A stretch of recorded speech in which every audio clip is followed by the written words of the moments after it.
So good morning. As Alan said, my name is Carolyn Brown, and my mentors were Gabby Intihar and Elena Melchert. So a brief overview, we are going to look at the four main research of fossil energy, and then we will move on to the OOA, which is a method for reporting accomplishments within the portfolios. And then my specific goal was to create the outcome performance metrics framework. And then we will just briefly discuss the presidential multi-agency working group. And then I will give you a brief example of what my project entailed. So the Office of Natural Gas has four main research areas: carbon dioxide enhanced oil research, or recovery, offshore drilling, gas hydrates, and shale gas. The organizational outcome architecture is a best practice for aligning resources to achieve goals. It improves progress performance and guides the organizations.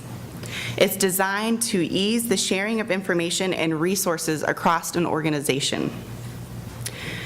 And then the outcome performance metrics framework is you define outcomes which is the expected accomplishments, and you define the indicators that make them measurable.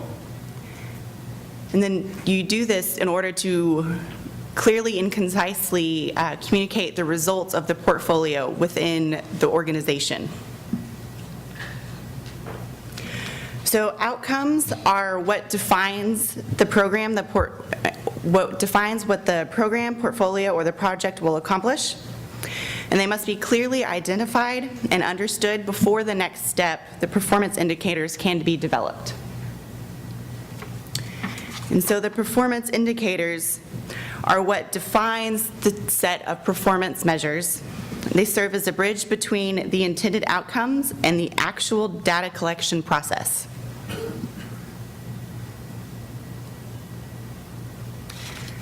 And so the performance architecture. On the right, you see the actual architecture, and Program X is broke down into specific outcome areas. And then within the outcome areas, there are portfolios that stand for the strategic research needs. And then each portfolio is comprised of groups of projects.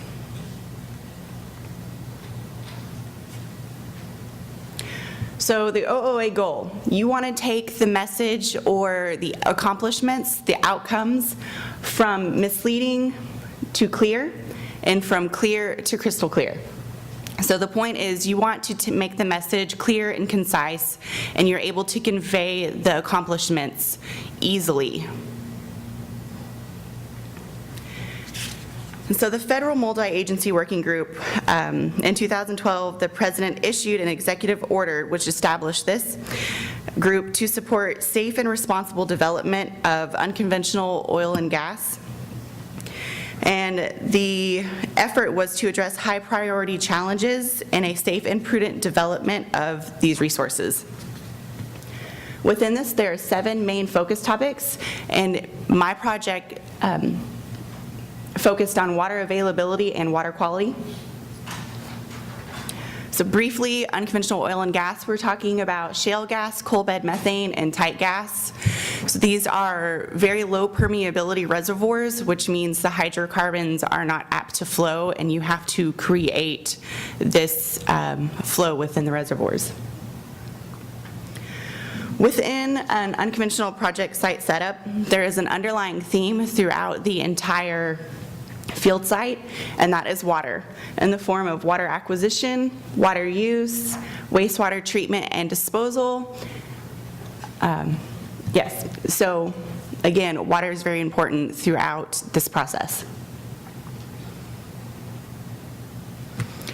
So Program X, you have your broad topic program, which is the unconventional oil and gas, and it is broke down into outcomes. Here, water quality and water availability.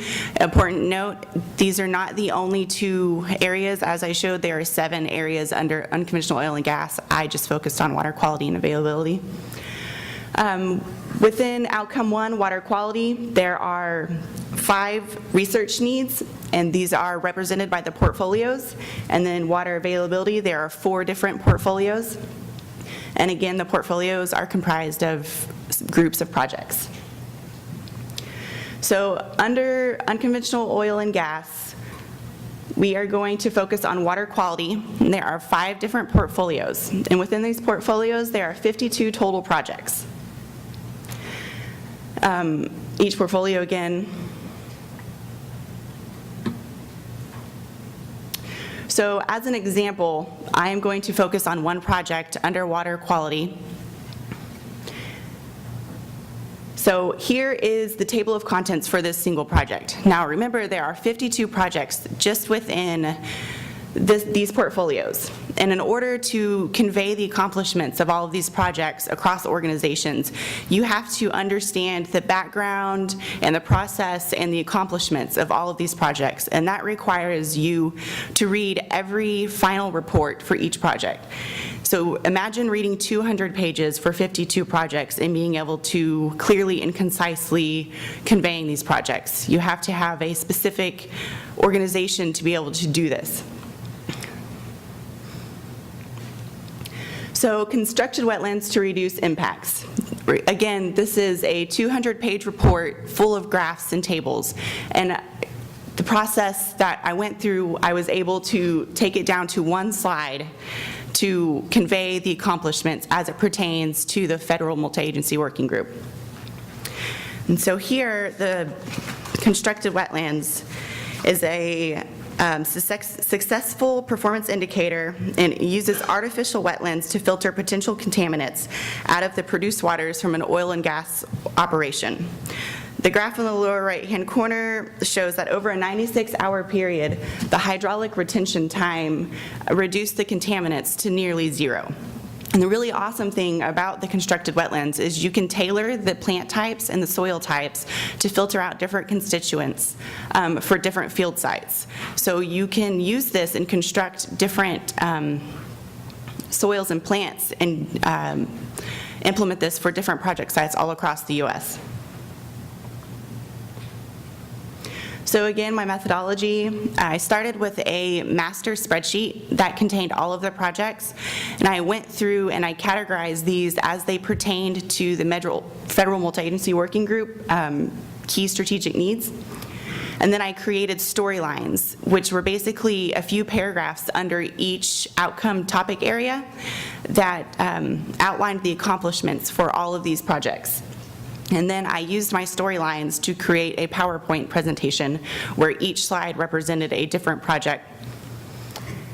To categorize the projects, again, I had to read through all of the final reports, and I used ripc.org, nettle.org, and science.gov to access these final reports. And then I gave the PowerPoint presentation at the headquarters in Washington, D.C. to the office, or to the staff of Fossil Energy. So future recommendations, there are still multiple projects that have not been reviewed to give these accomplishments to fossil energy. Within unconventional oil and gas, there are still multiple areas, and there are also other areas like ultra deep water drilling and hydrates and that sort of thing. I would like to thank Elena and Gabby for their guidance and help. Also, the Office of Oil and Natural Gas, Alan Perry and the ORA staff, and of course the Mickey Leland Energy Fellowship. And with that, thank you, and I will take questions.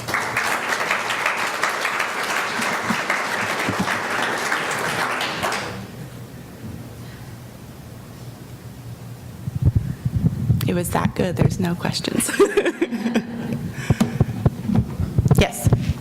What would you say would be the most unexpected outcome of your work? Was there anything that the staff was surprised about when you made your presentation? Oh, yes. There's endless amounts.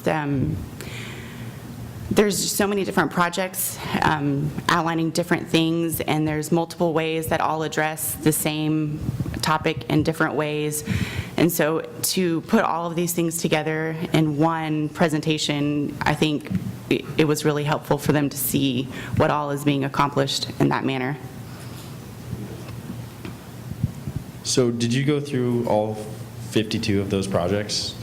And you It read? was more than that, but yes. Oh, wow. And they were all like 200-page length you had to read? Most of them, yeah.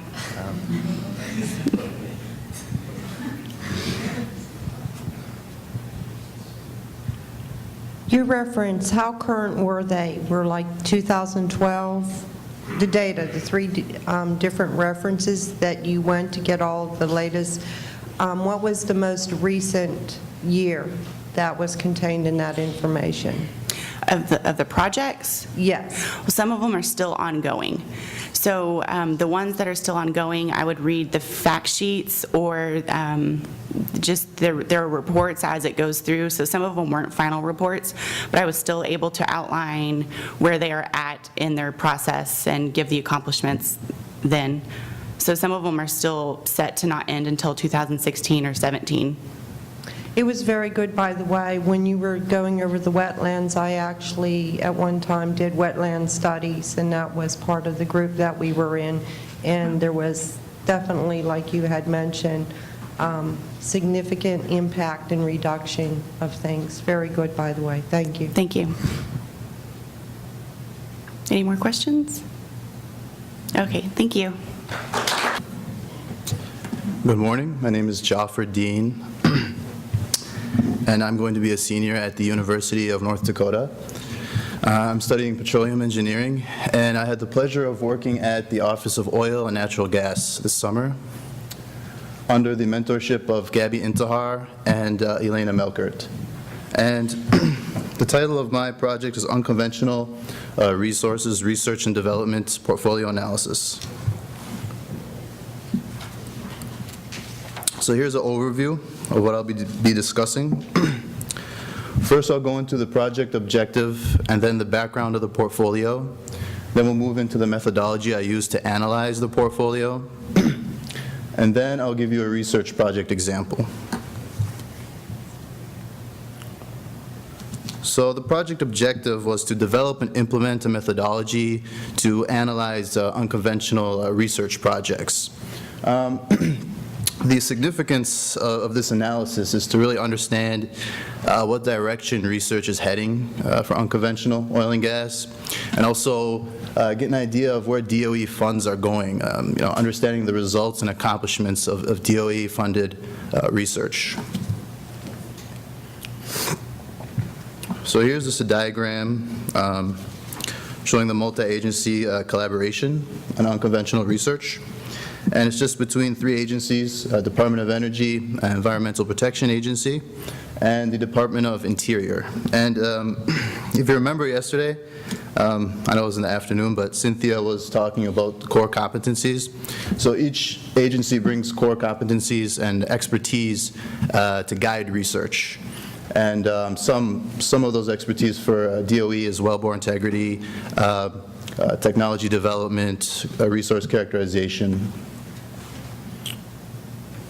So I worked on the same portfolio as Caroline, except I focused on unconventional oil and gas resources, which is topic 1.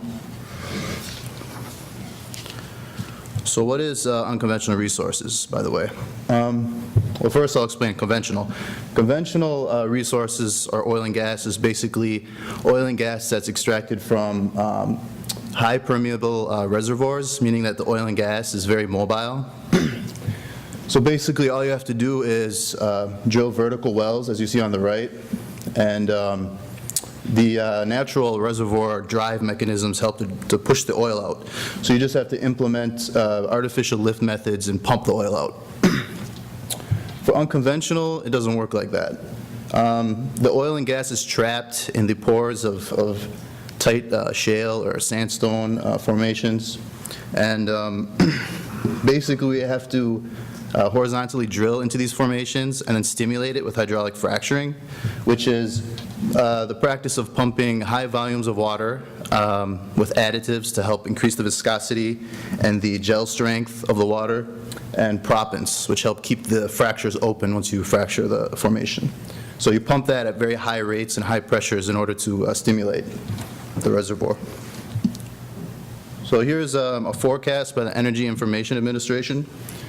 This is just to give you an idea of this unconventional revolution that we're currently in. In 2012, we were producing 9.7 trillion cubic feet annually.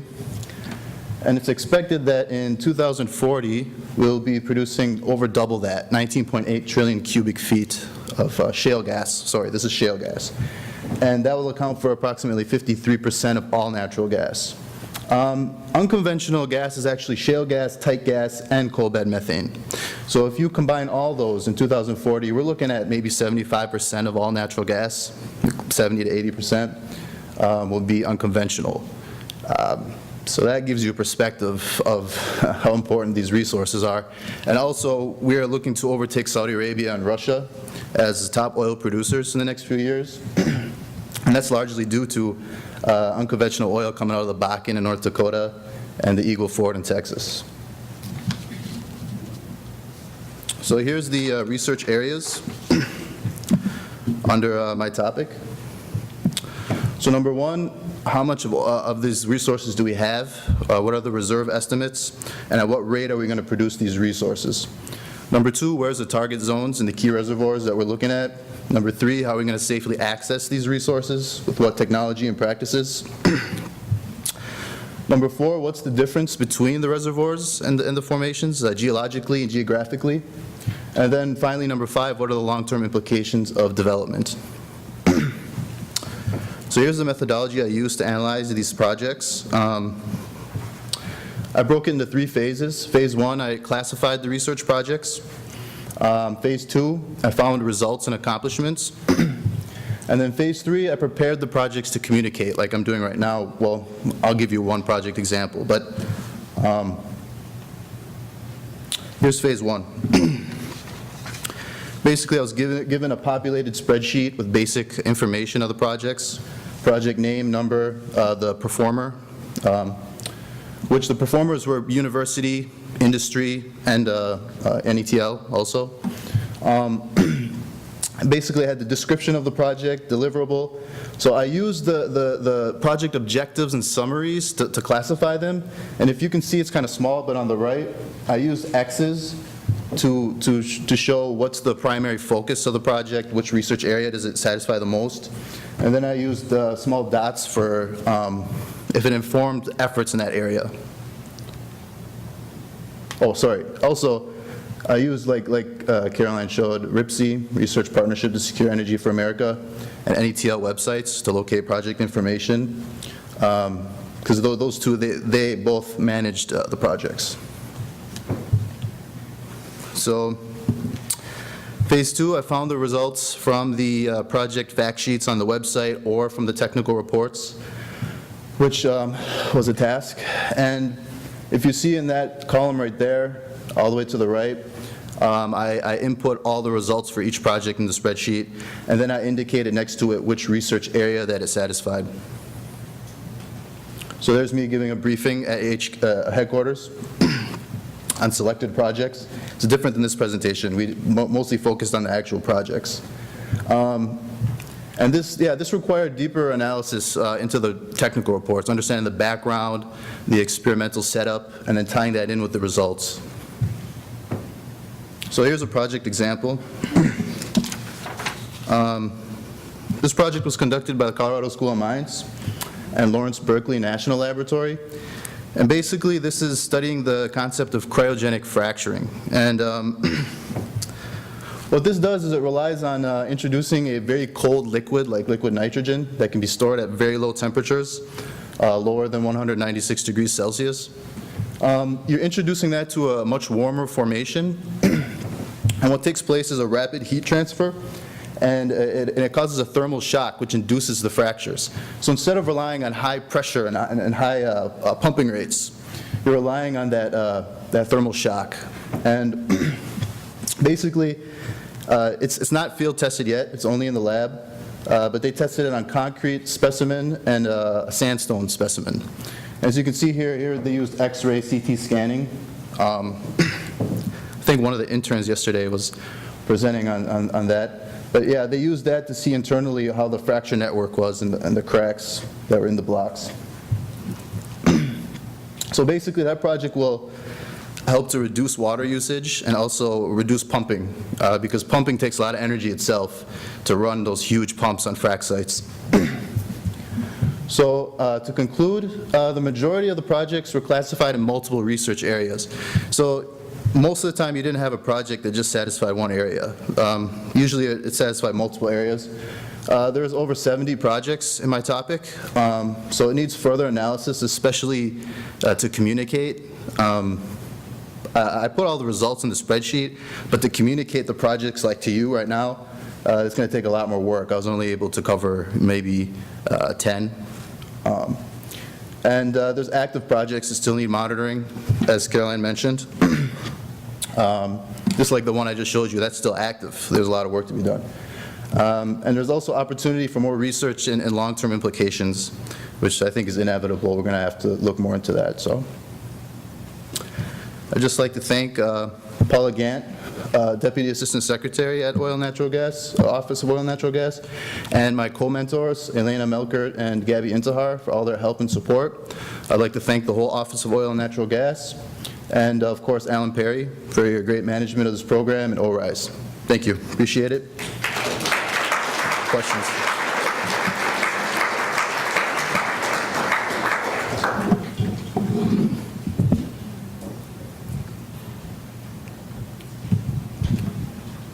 Yes, sir. Are there any projects right now that are putting explosive downhole? No, I didn't see see any, no. Okay. I mean, well, you mean explosives like, right now that's what we do. We plug in perf, you perforate. Okay. So basically you send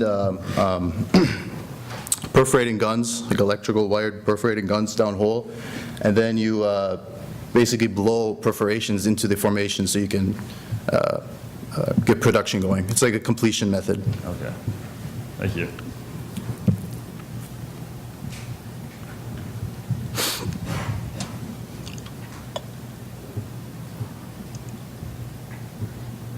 Get it? Good?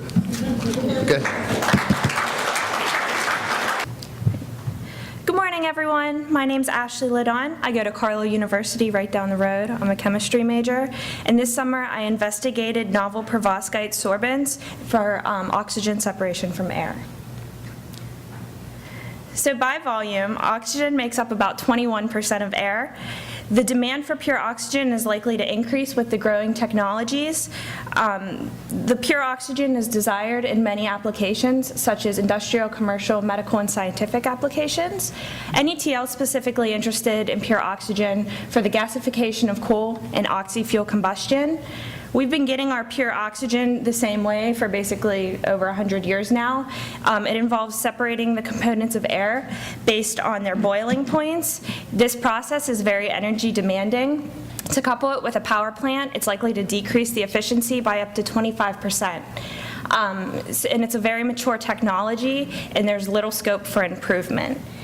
So scientists are looking for other alternatives. Sorbents are an idea that they have. This summer, I investigated a complex metal oxide called a perovskite.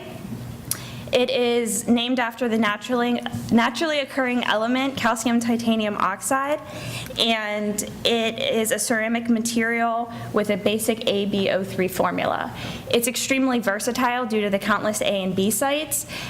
For this specific project, I was looking for a cation, a large cation for the A site, like lanthanum, barium, strontium, or yttrium, and then a transition metal with multiple oxidation states for the B site. There's a basic tolerance factor that you can use just to, you just plug in the ionic radii of each of the cations and then the anion, the oxygen, and if you should get a number around 1. There's a range between 0.79 and like 1.3 where you'll still get a perovskite, but you'll see a little bit of distortion. There's a couple things to think about when you're looking at perovskite sorbents, or really any sorbents in general. First, you want it to be you want it to be chemically stable. You don't want it to react with anything. Also, you want it to maintain thermal stability and mechanical strength at high temperatures. You want it to be selective to oxygen, and you want it to be able to release and store that oxygen at pretty rapid rates. And you also, of course, whenever you're comparing it to a mature process, you have to consider the material cost as well. So this is just my experimental setup.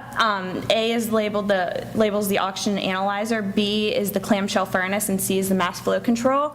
Approximately 40 milligrams of each sample was put into the reactor, and this is just an initial screening to see if a sorbent's going to work or not.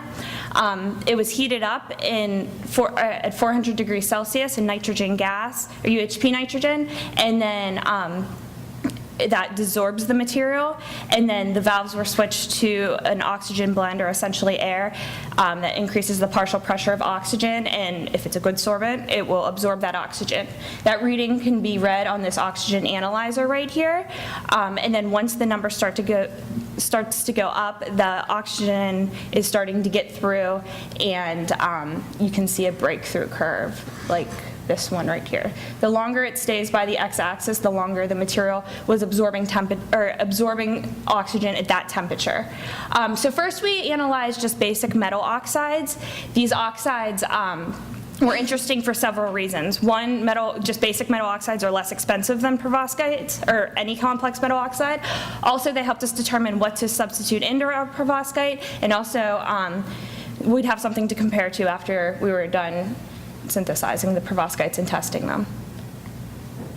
These are the 4 samples we made. Yttrium barium copper oxide was commercially purchased. It's known for its superconducting abilities, but it's also a perovskite, so we had something to compare the other materials to.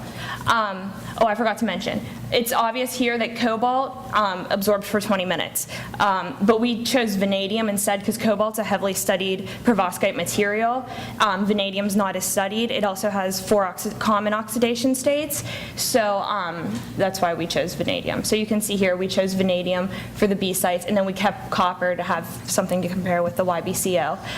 The idea behind the strontium was if you decrease the molecular weight, the capacity for oxygen is likely to increase. So strontium's lighter than barium, so we substituted strontium in.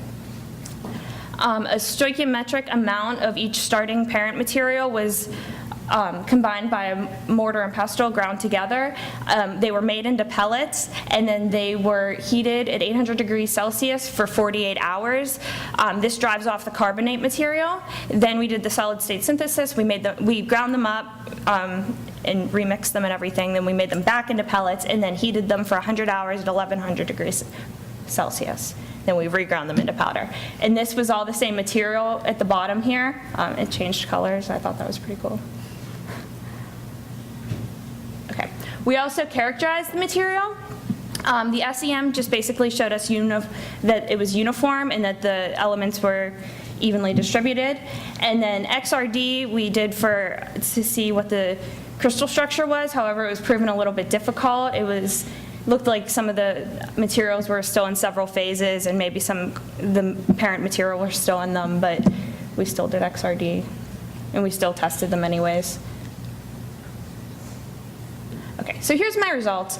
You can see one of the synthesized materials absorbed for 6.5 minutes, which is pretty cool because we synthesized it. The YBCO absorbed for 2 minutes.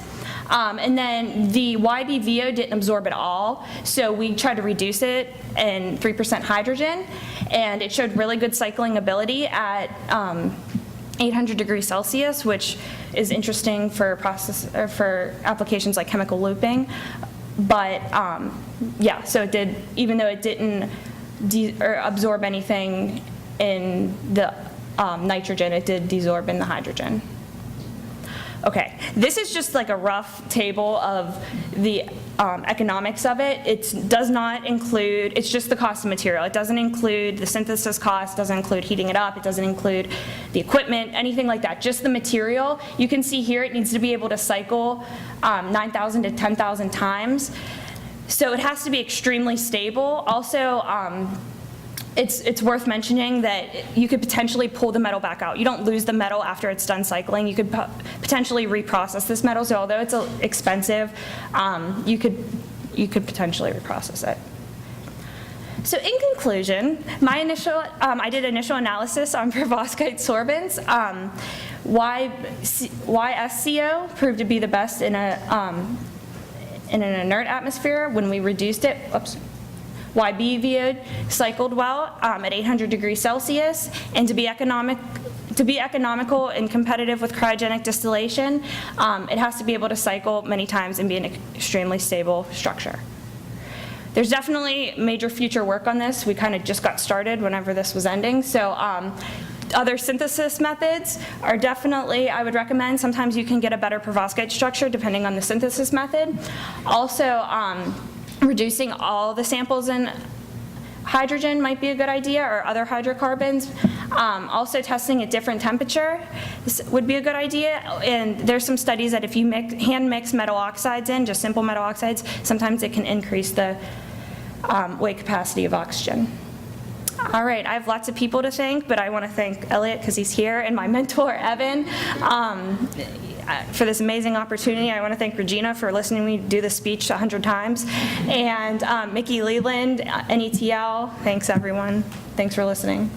Does anyone have any questions?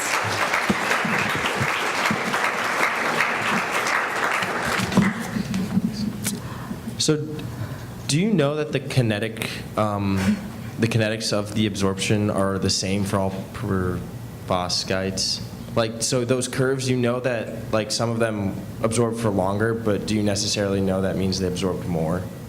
No, we didn't. It was just like an initial analysis. Okay. Like I said, we just kind of like got started analyzing them within the last couple weeks. So it's something to look at. It's a good question, and it's definitely something we considered. We didn't look at it. Okay. Whenever. Thanks. Yeah.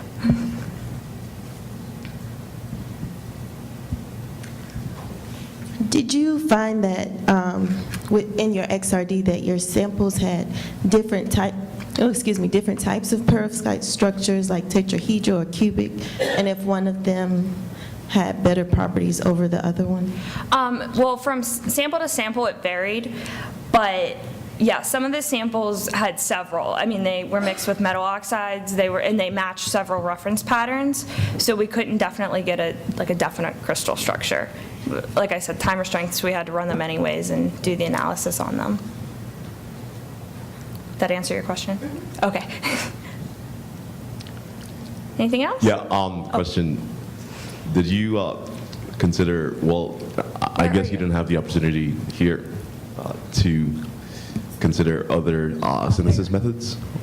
Was that just because of time constraints? Yes, and the solid state synthesis is the most straightforward synthesis. Yeah. The other ones, one of the people I talked to, he said it's like black magic. Like you don't really, it's just, I don't know, sketchy. So yeah, solid state was definitely the most straightforward. We could heat it up and hope that it would form. Yeah, but the other synthesis methods, like I said, they tend to create better perovskite structures. Okay, also in terms of thermal cycling, what device did you use for that? Like a TGA or just a... TG, yeah. Okay.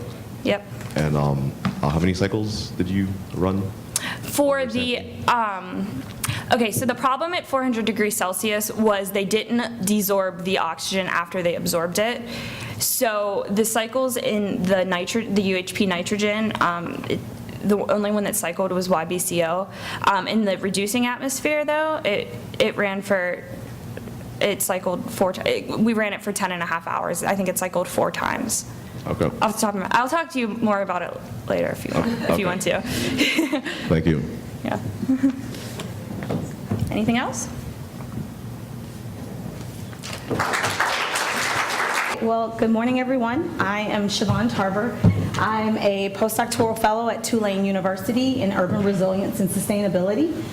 This summer, I had the opportunity to work with Michael Huff. He's the environmental sustainability specialist at the Strategic Petroleum Reserve in New Orleans, Louisiana. And I worked specifically on improving vehicle fleet efficiency at the SPR sites. So just an overview of my presentation. I'm going to give some background, talk about some of the sustainability goals and targets that have been set up by the Department of Energy, identify the executive orders, and then talk about my project objectives, the analysis that I did, and then recommendations that I made to senior management. So the Strategic Petroleum Reserve, for those who don't know, was mandated by Congress in December of 1975. It currently serves as the world's largest supply of emergency crude oil, and it's going to be utilized in the event that there's an energy crisis. Currently, we have, I guess, effective July 2014, we have just under 700 million barrels of oil, and in the event that something happens, we have that on reserve for us to utilize. Fluor Federal Petroleum Operations serves as the management and operating contractor for the Department of Energy, and the majority of the interns, we worked as interns for Fluor, so I just wanted to introduce them. But the oil is federally owned, and Fluor is the contractor. So this just shows the sites, and I wanted to identify that because my counterparts are going to be speaking later. There are 4 main sites, 2 in Texas, Bryan Mound, which is close to the coast in Freeport. There's Big Hill, which is right across the Louisiana state line. And then there's Bayou Choctaw, right outside of Baton Rouge, and West Hackberry, which is also along the coast near Lake Charles. So with sustainability, DOE is truly committed to lead, and what that means is they want to lead by example. So we're focused on leveraging the actual science, the science that we're doing at the laboratories, whether it's clean energy or renewable energy, but we want to make sure that we're taking that science and actually implementing it. We want to empower our employees, and that focuses on truly changing behavior so that we really buy into the research that we're doing. And then finally, secondly, analyze the progress and bridge the gaps. They're working on having this agency-wide sustainability reporting system so that we can figure out what the problem is and really try to improve on that. And then most importantly, truly drive innovation, because the research that we're doing is important, and it doesn't help if it stays into the laboratory. We really got to translate it. And so Fluor is committed to managing in an efficient and effective way, and that ties into DOE's commitment to lead and the sustainability journey. So if you don't take anything from this, and a lot of people aren't really buying into sustainability for whatever reason. They think it's a fad. It's just something that everyone thinks is kind of hot and cool. It's a term that you want to throw out. It really is important and necessary for us to continue as a country and to be a leader. And that journey continues on. It's a process, and it ties into environmental management systems, quality assurance systems, and really moving forward. We have to be able to plan, implement, report, manage, and continue to find where we need to improve. So that kind of brings us to what I did, and I just wanted to give you a little background on it. This is a crosswalk of the sustainability goals and targets that are set up. Executive Order 13423 was signed by President Bush in 2007, and I focus here on the goals that are specific to fleet efficiency in my project. But our focus was to reduce greenhouse gas emissions by 30% by fiscal year 2015, which is coming up. And then for fleet petroleum reduce, we were focused on reducing vehicle petroleum consumption by 2% annually up to 2015. And Executive Order 13514 just built on that, and that was signed by President Obama in 2009. So it didn't replace President Bush's initiatives, it just built on it and extended those targets out to 2020. So now we've just got to do more for a longer period of time. In addition to this, in 2011, former Secretary of Energy, Dr. Chu, issued a memorandum that pretty much mandated that all Department of Energy agencies reduce their fleet by 35%, and that's something additional that we're working towards. How many people have seen this or know what it is? Of course my group does. So this is the sustainability scorecard. It is a government agency scorecard that's issued every year for every single agency, whether it's CDC, whether it's NASA, or the Department of Transportation. And it identifies how you are doing towards meeting the goals and targets of sustainability. Now here, I just highlighted the 2 that are specific to my goal. There are 7 total, but here, the Department of Energy as a whole is working, they're doing well in reaching the reduction of GHG emissions, and then for petroleum use, well, we're not. We've only reached about 8.4%, and again, we need to reduce it by 30% by fiscal year 2015. Here's just a standard for success and how we're measured, and it just identifies how we need to identify what we need to do. So here's my project at a glance, and that brings us into what I did. I looked mainly at the leased vehicle fleet, which includes law enforcement vehicles, emergency vehicles, all of the vehicles that are utilized at every site. There's currently 110 vehicles in our fleet, and we have reduced those by right sizing by 14 vehicles. Now, the current infrastructure that's in place to reach these sustainability fleet management goals is our transportation site specialist, Ms. Becky Roussel. We have site GSA vehicle custodians at each of our 4 sites. And then we utilize the FAST tool, which is the Federal Automotive Statistical Tool, which is just a database full of data to figure out how we're using the vehicles, fuel consumption, the different types, et cetera. And of course, the motivations for my project was to truly find a cost-effective way to reduce GHG emissions and petroleum reduction. So here's the problem. The Scope 1 greenhouse gases, your methane, your carbon dioxides, your nitric oxides.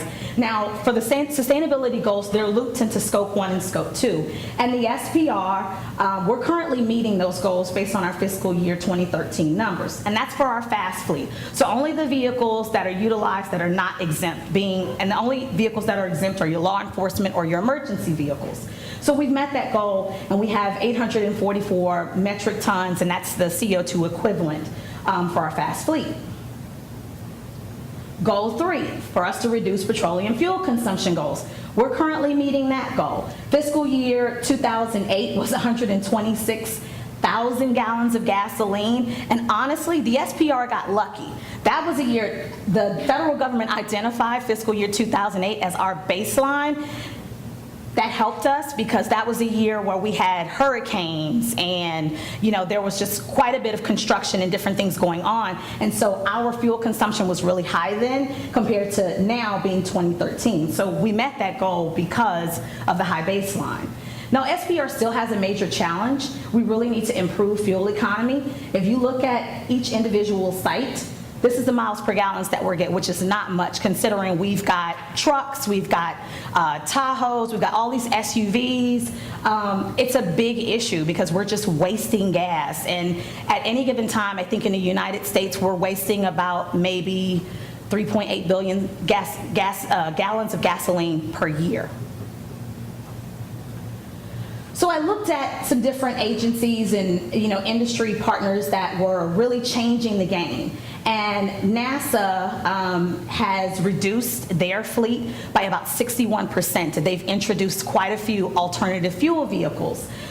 They've added 32 bicycles to the Langley Space Center out in Hampton.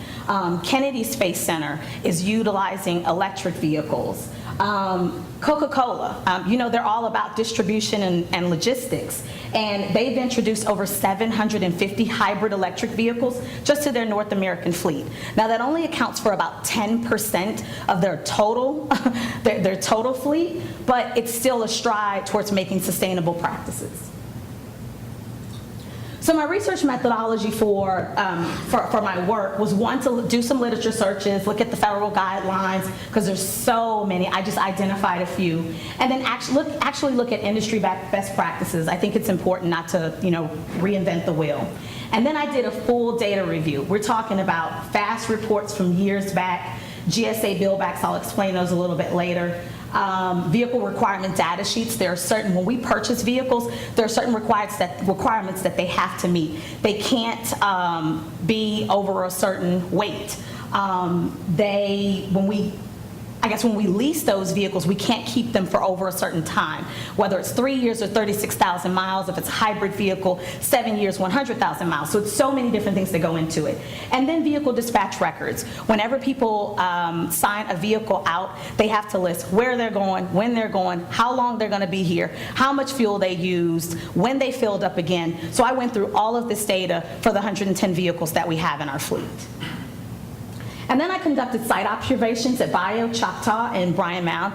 Bayou Choctaw is our smallest site. It's about a fourth of the size of Bryan Mound, Bryan Mound being one of our larger sites. And then I did interviews with the SPR employees and site personnel just to truly get a feel for what they do, because they're the frontline employees, and being able to see them in their everyday practices and work helped me to identify what they're doing to figure out how to reduce the fuel consumption. So what I found from my initial analysis was that behavior was the biggest issue. That was what was costing us the most at the SPR. Those GSA billbacks that I brought up before, so when we lease vehicles from GSA, there's a price that we pay monthly to lease a vehicle. For example, a Chevy Tahoe that I'll utilize for law enforcement. We pay about $300 and maybe $80 a month for that vehicle. That includes mileage and that includes general maintenance. Anything outside of that is an extra cost. So if there's a dent in the vehicle, if you break the radio, the arm console, anything outside of the normal preventative maintenance, we're charged for, and it has to be repaired in order for the vehicle to continue. Well, just looking at September of 2013 up to June of 2014, we spent about $43,000 just on those GSA billbacks. Excessive costs that they felt like were unnecessary purchase. Someone lost a key, something happened to the ignition. And that money comes out of our purchasing budget. So when we're trying to purchase new, more fuel efficient vehicles, which tend to have a higher cost, that limits the number that we can buy. Petroleum consumption for the SPR, and this is all of the sites together. In fiscal year 2013, we utilized 94,000 gallons of gasoline. Now, I did a little cost analysis, and I looked at how much we were spending per gallon, and about an average of $3.55 per gallon considering Louisiana and Texas. We spent about $334,000 just on gasoline last year, just on petroleum. And we hold petroleum. I looked at the sign-out sheets to see how people were traveling to different sites. And one of the things I asked the management and all the people that attend the presentation is, have you carpooled lately? I looked at site visits in June of 2014, and we have project reviews and different audits that go on at the sites. And so from the New Orleans office, I looked at one particular project review, and 10 people traveled to one event, 7 vehicles were used with 10 people that all traveled around the same time, which was about a little over 4,000 miles traveled. And we really could have saved quite a bit had they traveled in one van and one car, or maybe 3 cars. But just thinking about your general behavior, there are certain things that could have been done to reduce our usage of fuel, and then of course, emitting GHGs. So then I conducted a SWOT analysis to try to figure out what we could do to change the game, like NASA and Coca-Cola. And so I did a SWOT analysis, and I'm going to step down here so I can come up here and talk. So I looked first at the non-security vehicles, and I looked at our strengths, and we definitely had some. We've got knowledgeable employees who know their job, whether they're in maintenance or operations or in transportation. We have a relatively new fleet. Our transportation specialist at the New Orleans site, she has worked to really optimize our fleet.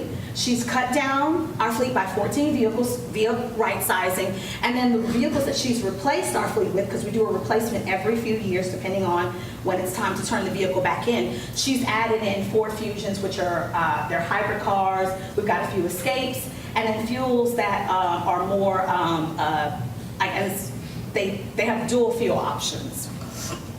And that's our implementation of our green fleet practices. Now, there are some weaknesses. That FAST data tool that I was telling you about, the Federal Automotive Statistical Tool, it has limitations.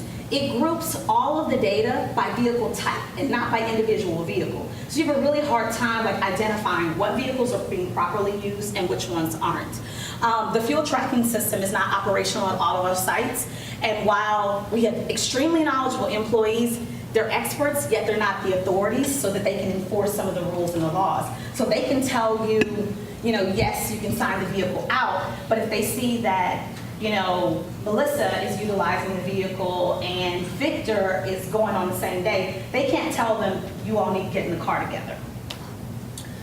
But we have some opportunities here. We can truly engage our employees as the DOE wants us to and empower them to make some behavioral changes. We have opportunities to reduce costs through just general education by implementing a carpooling campaign. We can move some of our hybrid vehicles that are at sites where they're not utilized very much to other sites where they can be.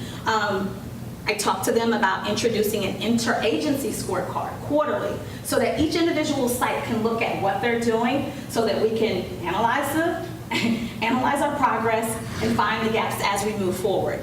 And then finally, driver education that's specific to sustainable practices. If you're signing out a GSA vehicle, there is a certain form that you have to read and you have to sign and fill out and say, hey, I'm utilizing the vehicle, I know that I can't do this, I can't do that, and if I do, I'm responsible for this. But actually educating them about some of the sustainable practices, not leaving the car running while they run in the store or they're pumping gasoline or while they're waiting for their car to go through. I mean, there's just certain things that we can do. And then because that ties into our strengths and weaknesses, we have so many threats. The extreme repair costs, the private sector competition for skilled employees. With all the money that we're putting into the vehicles, that cuts back on the money that's available for raises, promotions, and being a government agency, we could easily lose prime people to Dow or Chevron or Shell.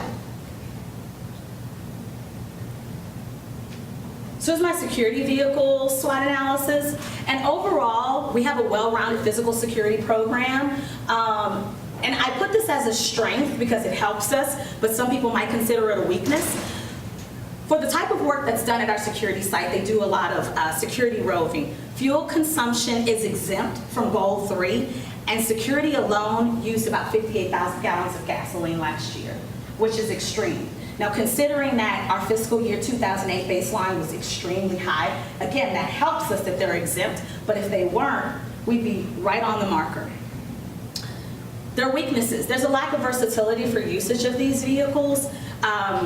The Tahoes, which all the security vehicles are Tahoes and they're pretty pricey, they're mandated as emergency vehicles, yet they don't have a towing package. And in the event that there is an emergency, we really can't utilize them in the most optimal way in the event that we had to tow something like our rigs or our records from the actual sites. There's also extremely high maintenance costs on all of the vehicles in the fleet. Our security vehicles have high performance tires because they come with a police package, although we don't utilize the high performance tires, but it's a part of the package. And on the asphalt and the gravel, the tires, they're very thin and they puncture quite easily, so we have to replace them pretty frequently. That can range from about maybe 200 to 250 per tire, and we're replacing tires about 4 times a year. So again, more money that's being spent that can be put into other things.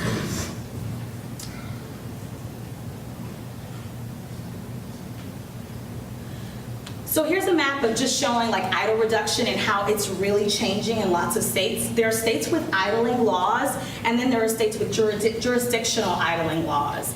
And the thing about it is, in some states, it's required that, there's laws against idling altogether. Whether you're a law enforcement vehicle, you're an emergency vehicle, if you idle for 3 minutes or more, you receive some type of ticket. And so it's important that we, as the Department of Energy, really push the same practices that we're preaching. I made some additional recommendations about fleet optimization, really adding to staffing and introducing a fleet manager who can really look at these individual costs and usages quarterly. An energy manager, someone who's in the environmental group, and they kind of serve as the liaison between the environmental sustainability practices and the people, and also everyone in property. And then site transportation officers also who would report these items quarterly and report to the fleet manager. And then of course we have opportunities to truly engage our employees. Expand the sustainability committee. Currently, all of the committee members are people from the New Orleans office, which to me made absolutely no sense. You've got 4 sites and they're spread throughout Louisiana and Texas, and the people who are at the sites are knowledgeable about what's going on. One of them should have a voice and they should be at the table. Develop a site sustainability council. As I mentioned to you when I showed you the scorecard, those were just 2 of the goals that are listed. There's 7 total, and there's goals that are specific to other energy and water intensity and reduction, and then also sustainable green buildings. And then lastly, something really simple, in promoting employee awareness seasonally.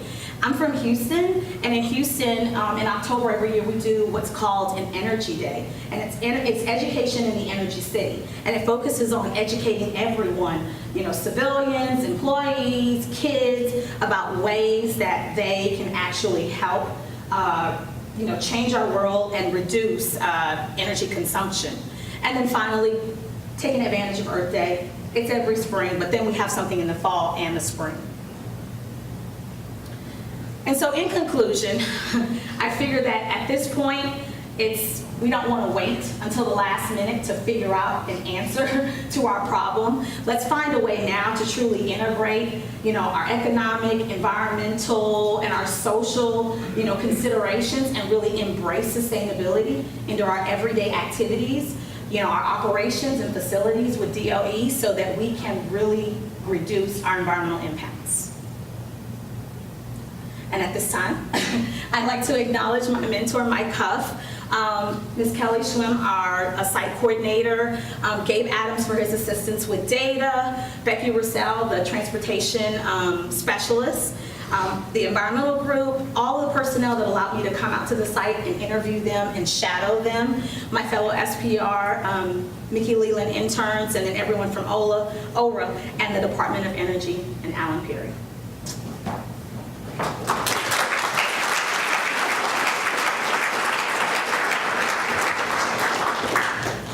Yes, Victor? Great presentation, by the way. It was. I think this is a great cause.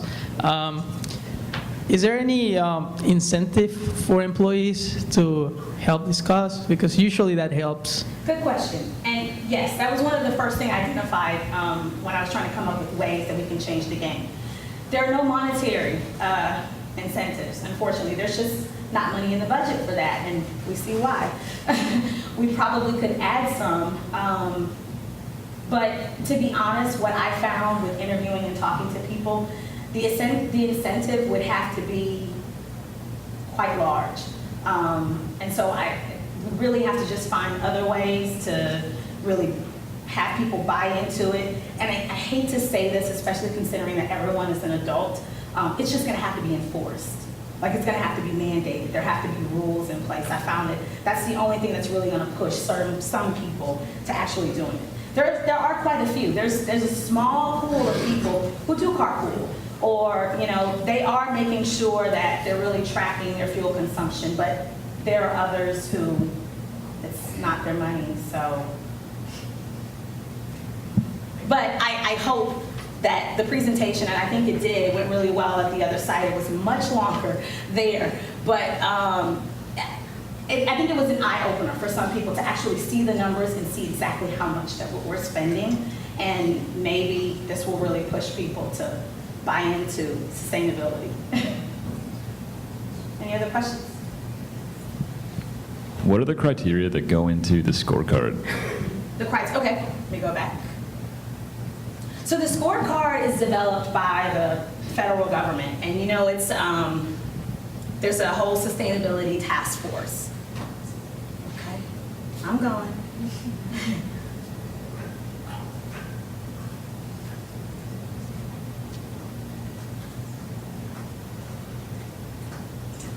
Okay, so basically you have a baseline number. These are the standards for success. So you've got green, you've got yellow, and you've got red. And I know this print is a little small, so I'm going to read it for you. Green is basically that you achieved the 2012 sustainability proposed reduction for GHG scope 1 and 2 gases. And it's the same for reduction in petroleum use, that you achieved a 14% reduction in petroleum use. And then yellow is you achieved at least half. And then red is just, you didn't do it. You didn't meet it, you weren't there. And so basically what they do is they look at your baseline, whatever your baseline is, and then you have a target. And considering Executive Orders 13423, you have a fiscal year 15 target, and then 13514, you have a fiscal year 2020 target. And you just have to make sure that you're meeting that percentage each year. Now, for the scorecard, that's done yearly, and so depending on what it is, like for the scope 1 and 2 gases, it's 2% each year. And for the fuel production, it's 3%. But some people are looking at it collectively because 13514 allows that through 2020. So it'll say, as long as you meet the 30% by then, because some years are going to be off and you're going to be able to do more in others, then you're still meeting the goal. But this is released every year. Matter of fact, my mentor called me yesterday to tell me that they had just released the 2014 scorecard, but I wasn't able to find it. It's not available online yet. It's been sent out within the agency. And we are currently now meeting the reduction in fleet petroleum use. So that's not a red anymore, it's now green. Thank you. Earlier you spoke about reducing the petroleum fleet by 2% and trying to increase the non-petroleum fleet by 10%. Yes. Are there any specific vehicles that you would recommend to try to? Yes. So, and it's really hard because we have to purchase our vehicles through GSA. And this is my own personal opinion. I'm not a DOE employee. One thing that I noticed in reviewing the numbers is that like our actual numbers in the fleet has not actually changed, it's actually increased. So what was done is they took certain vehicles out and exempt them and made them emergency vehicles so they don't count towards the goal. I know this doesn't answer your question, I'm just adding this in. That's one thing. So we had, I believe it was fiscal year 2008, we had about 10,000 and we still have 10,000. We had like 10,200, now we have 10,600. So we still have the same, or relatively the same number of vehicles. They've just switched some to the other side. Now, there have been sites that have added what are considered low-speed vehicles, and I should have included a couple of pictures of them, but I was trying to keep it down a little bit. They're called, they're like Komodos, but they have a diesel engine. And so they utilize less gasoline, they're very small, but they're mainly utilized in maintenance and operations, so there's those.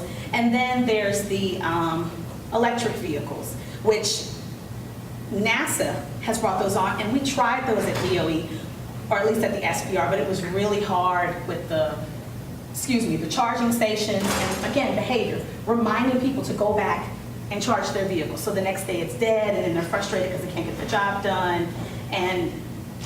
But those are some things that I would recommend. Adding more of the low-speed vehicles, and then hybrids. I mean, it's a great technology. Matter of fact, yesterday, Conrad mentioned that when we were talking about someone else's presentation. It's just a better vehicle. What I find is that it's a behavioral issue. Most people just don't like it. If they're idling their vehicle because they gotta go out and they gotta test a reading on a well pad or whatever, they don't wanna come back to the vehicle, and we're in Texas or Louisiana, where it's extremely hot and it's extremely humid. They don't wanna cut the car off and go, and you're out there for 15, 20 minutes, and you come back to a sweat box. Again, it's just behavioral. That's what I'm finding. I have a question. Yes.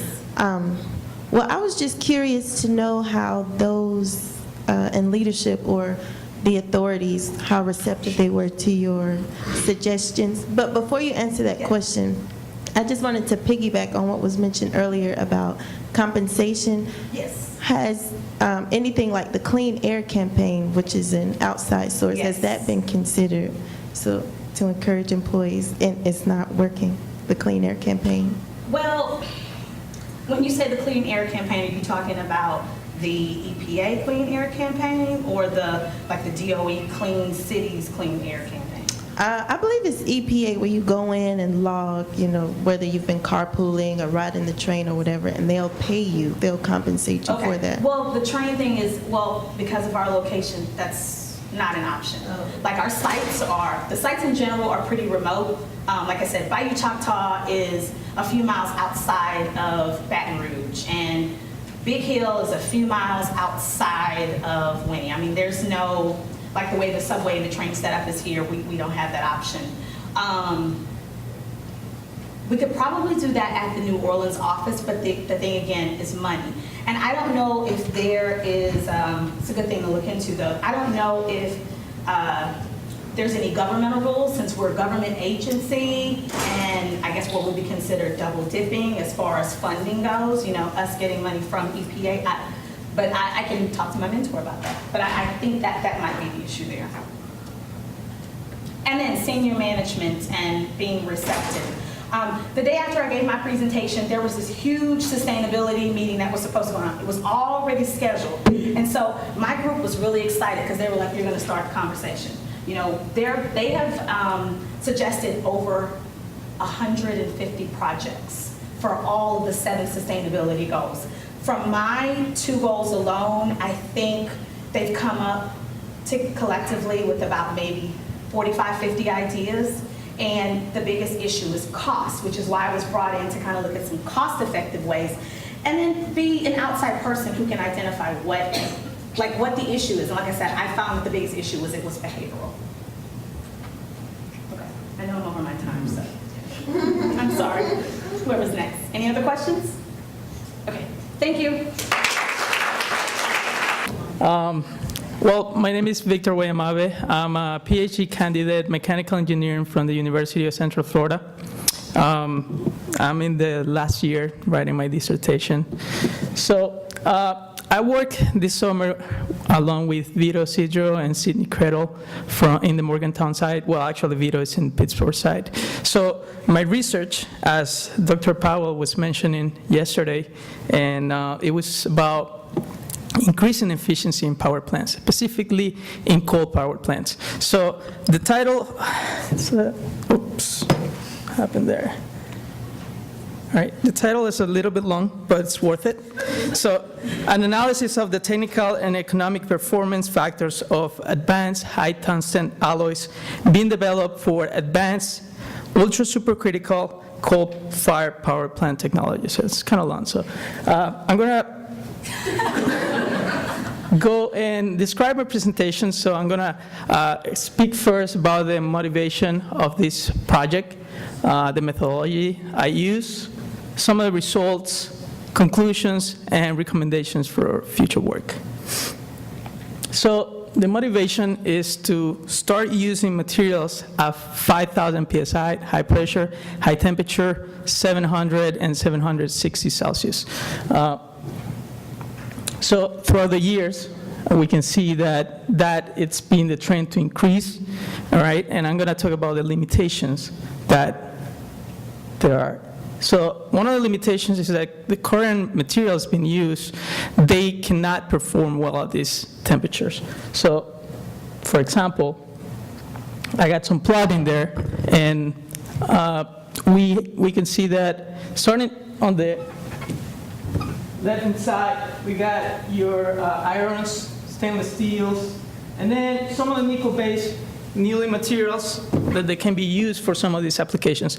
So the materials that I'm going to talk about are mainly high nickel, high tungsten content.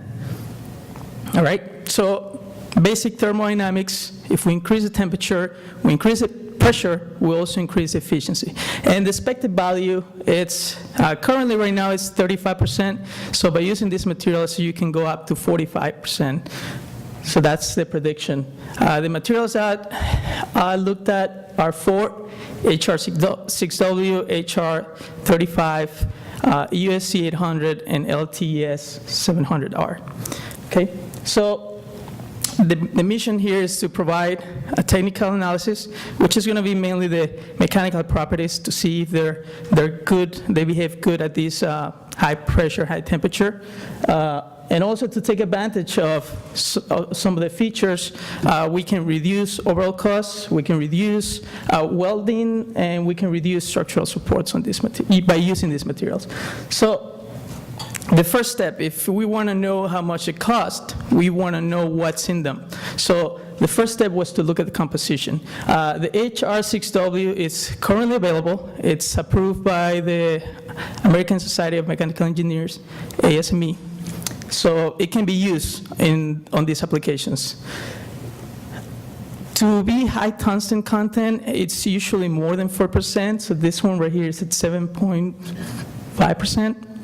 So this is pretty good for that. And again, it's been tested, it's been used, it can be used. Now, another one is the HR35. Okay, this one has 4.4 tungsten. Then we have the USC 800. Usually, it's going to be about tungsten content of 8%. As we can see in here, mine is 2%. And the reason why it's 2% is because we found a lot of data available in journals and publications with this content. But it can go up to 8%.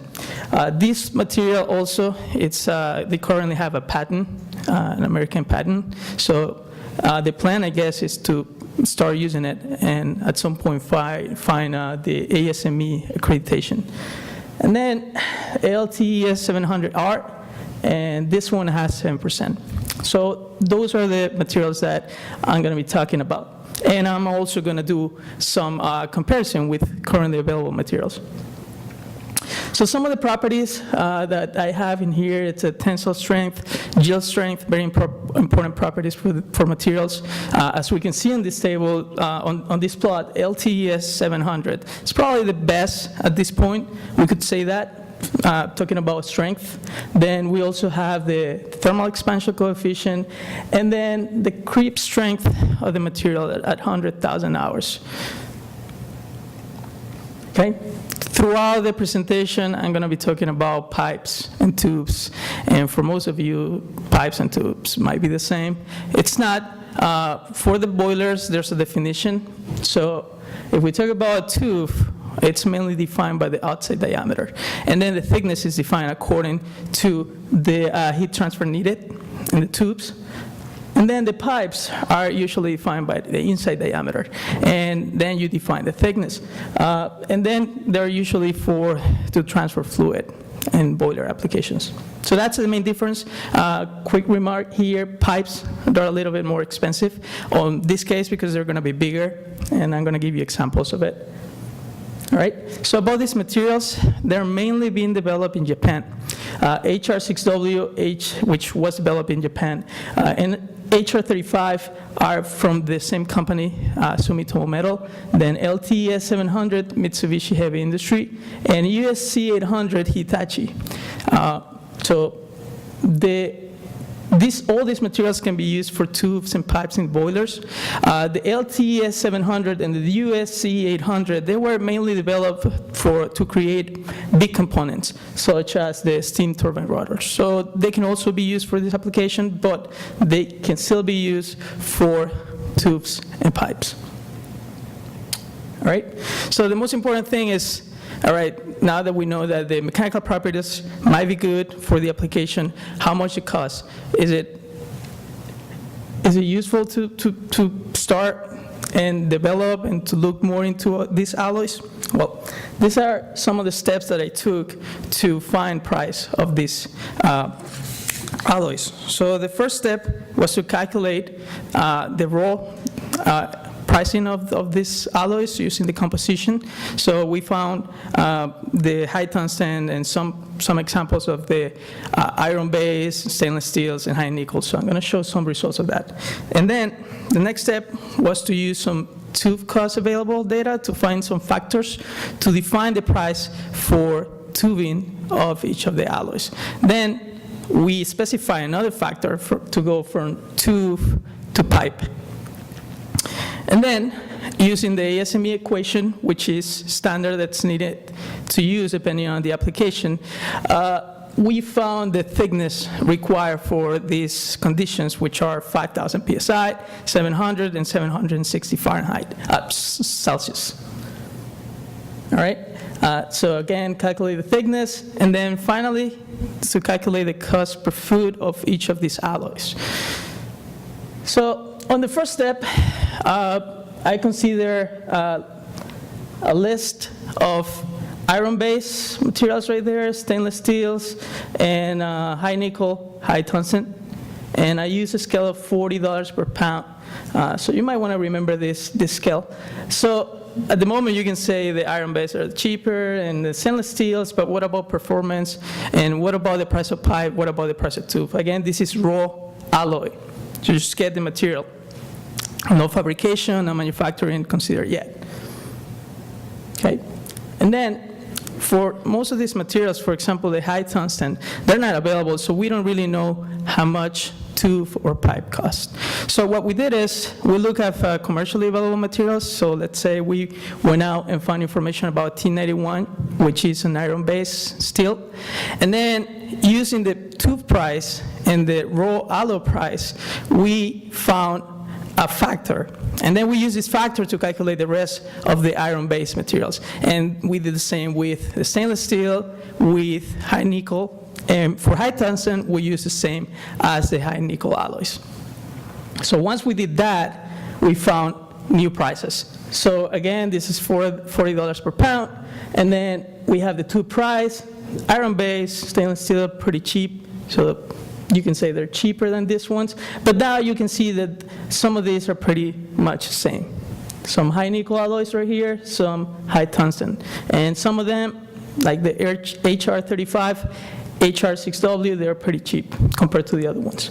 Now, I mentioned that pipe is a little bit more expensive.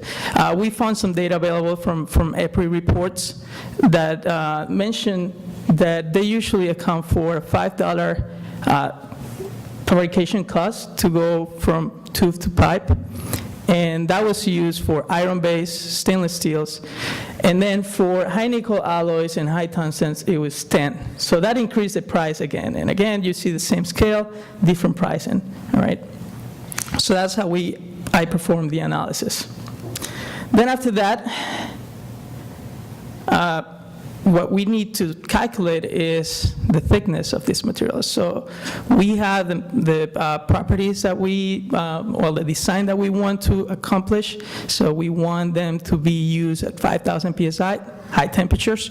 So there's an equation for that. And I use available data from the ASME. So this is from the ASME. Maximum allowed stress is part of the equation, the design equation, so that's what I needed.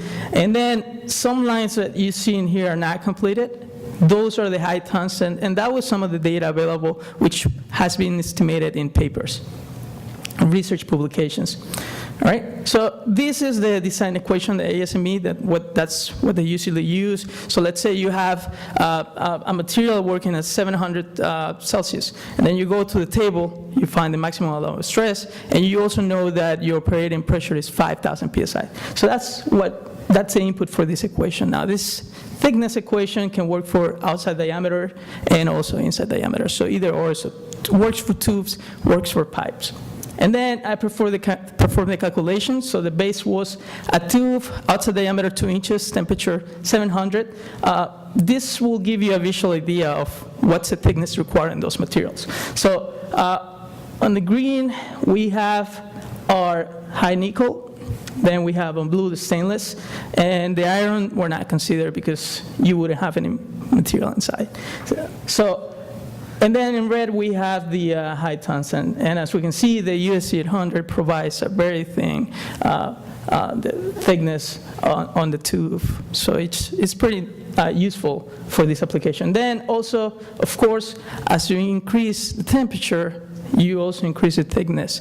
And if you pay attention to this equation, it's exponential, so the thickness also increases exponentially. So at this point, you can say, well, probably the stainless steel might not be a good idea, all right? So I did the same thing for a pipe, and the pipe considered was inside diameter of 12-inch diameter, same thing, 700 Celsius and 760. All right, so you can see that you will need a very thick pipe of stainless steel for this application. Okay. Now the final step was to calculate the cost per foot of these materials. All right, so I did the same thing, calculations for tube and pipe at 700 and 760 degrees Celsius and operating pressure of 5,000 PSI. Some of the results, as we can see in here, is that the HR35 and the USC 800 for tubes and pipes can be a replacement for the Inconel 740. And the Inconel 740 is high nickel alloy, which is available. It was developed in conjunction, it was developed through the AUSC program, the DOE, and some companies. So this was recently approved. It was in 2012. It was approved by the ASME. So these are potential candidates. Also the H282, which are currently seeking for ASME code approval. So that was one of the conclusions. Another one, as you can see here, the LTES 700, even though it provided good mechanical properties, it's pretty expensive whenever you talk about fabricating tubes and pipes at these high temperatures, high pressures. And also, we found a lot of information about fabrication and manufacturing trials so that they can be fabricated. All right? One of the things that you saw is that even though some of these alloys could be more expensive on a dollars per pound basis, they also could be thinner. So that will be cheaper in the long run. And also, in these things pipes, thinner pipes won't require as much welding as thick pipes, of course. And then we look at the results of the tubes, and we say, well, you know, some of the stainless steels, they're pretty cheap whenever you talk about producing tubes at these high temperatures. Now, the only problem with stainless steels at these high temperatures is that there's a corrosion issue. So they're not good for these applications at high temperatures. Okay, some recommendations.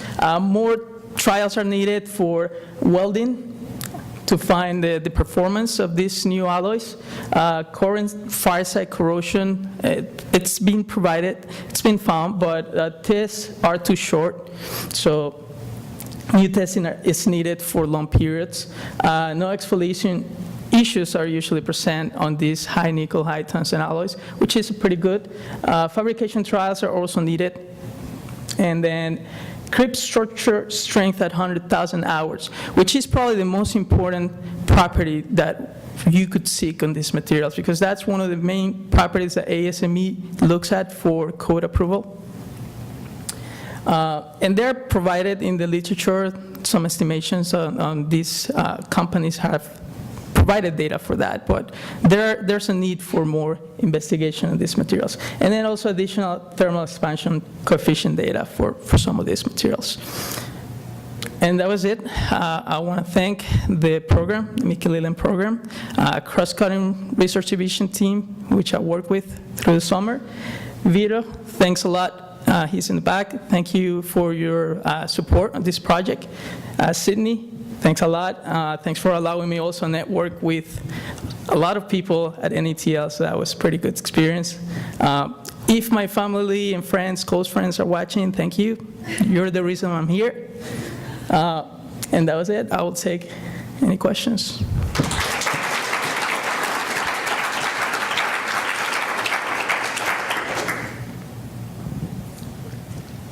Yeah.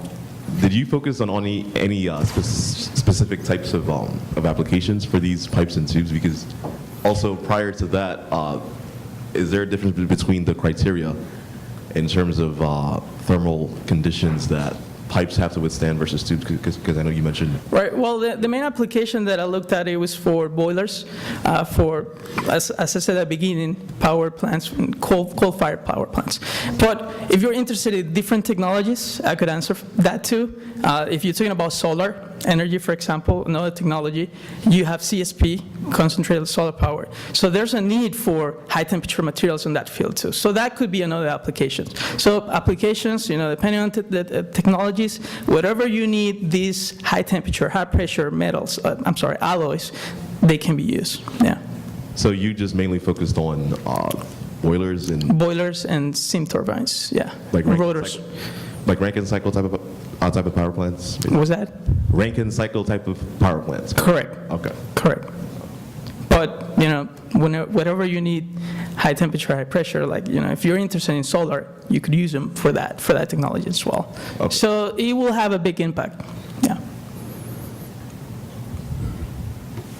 Do you have a rough feel of the efficiencies that would be gained?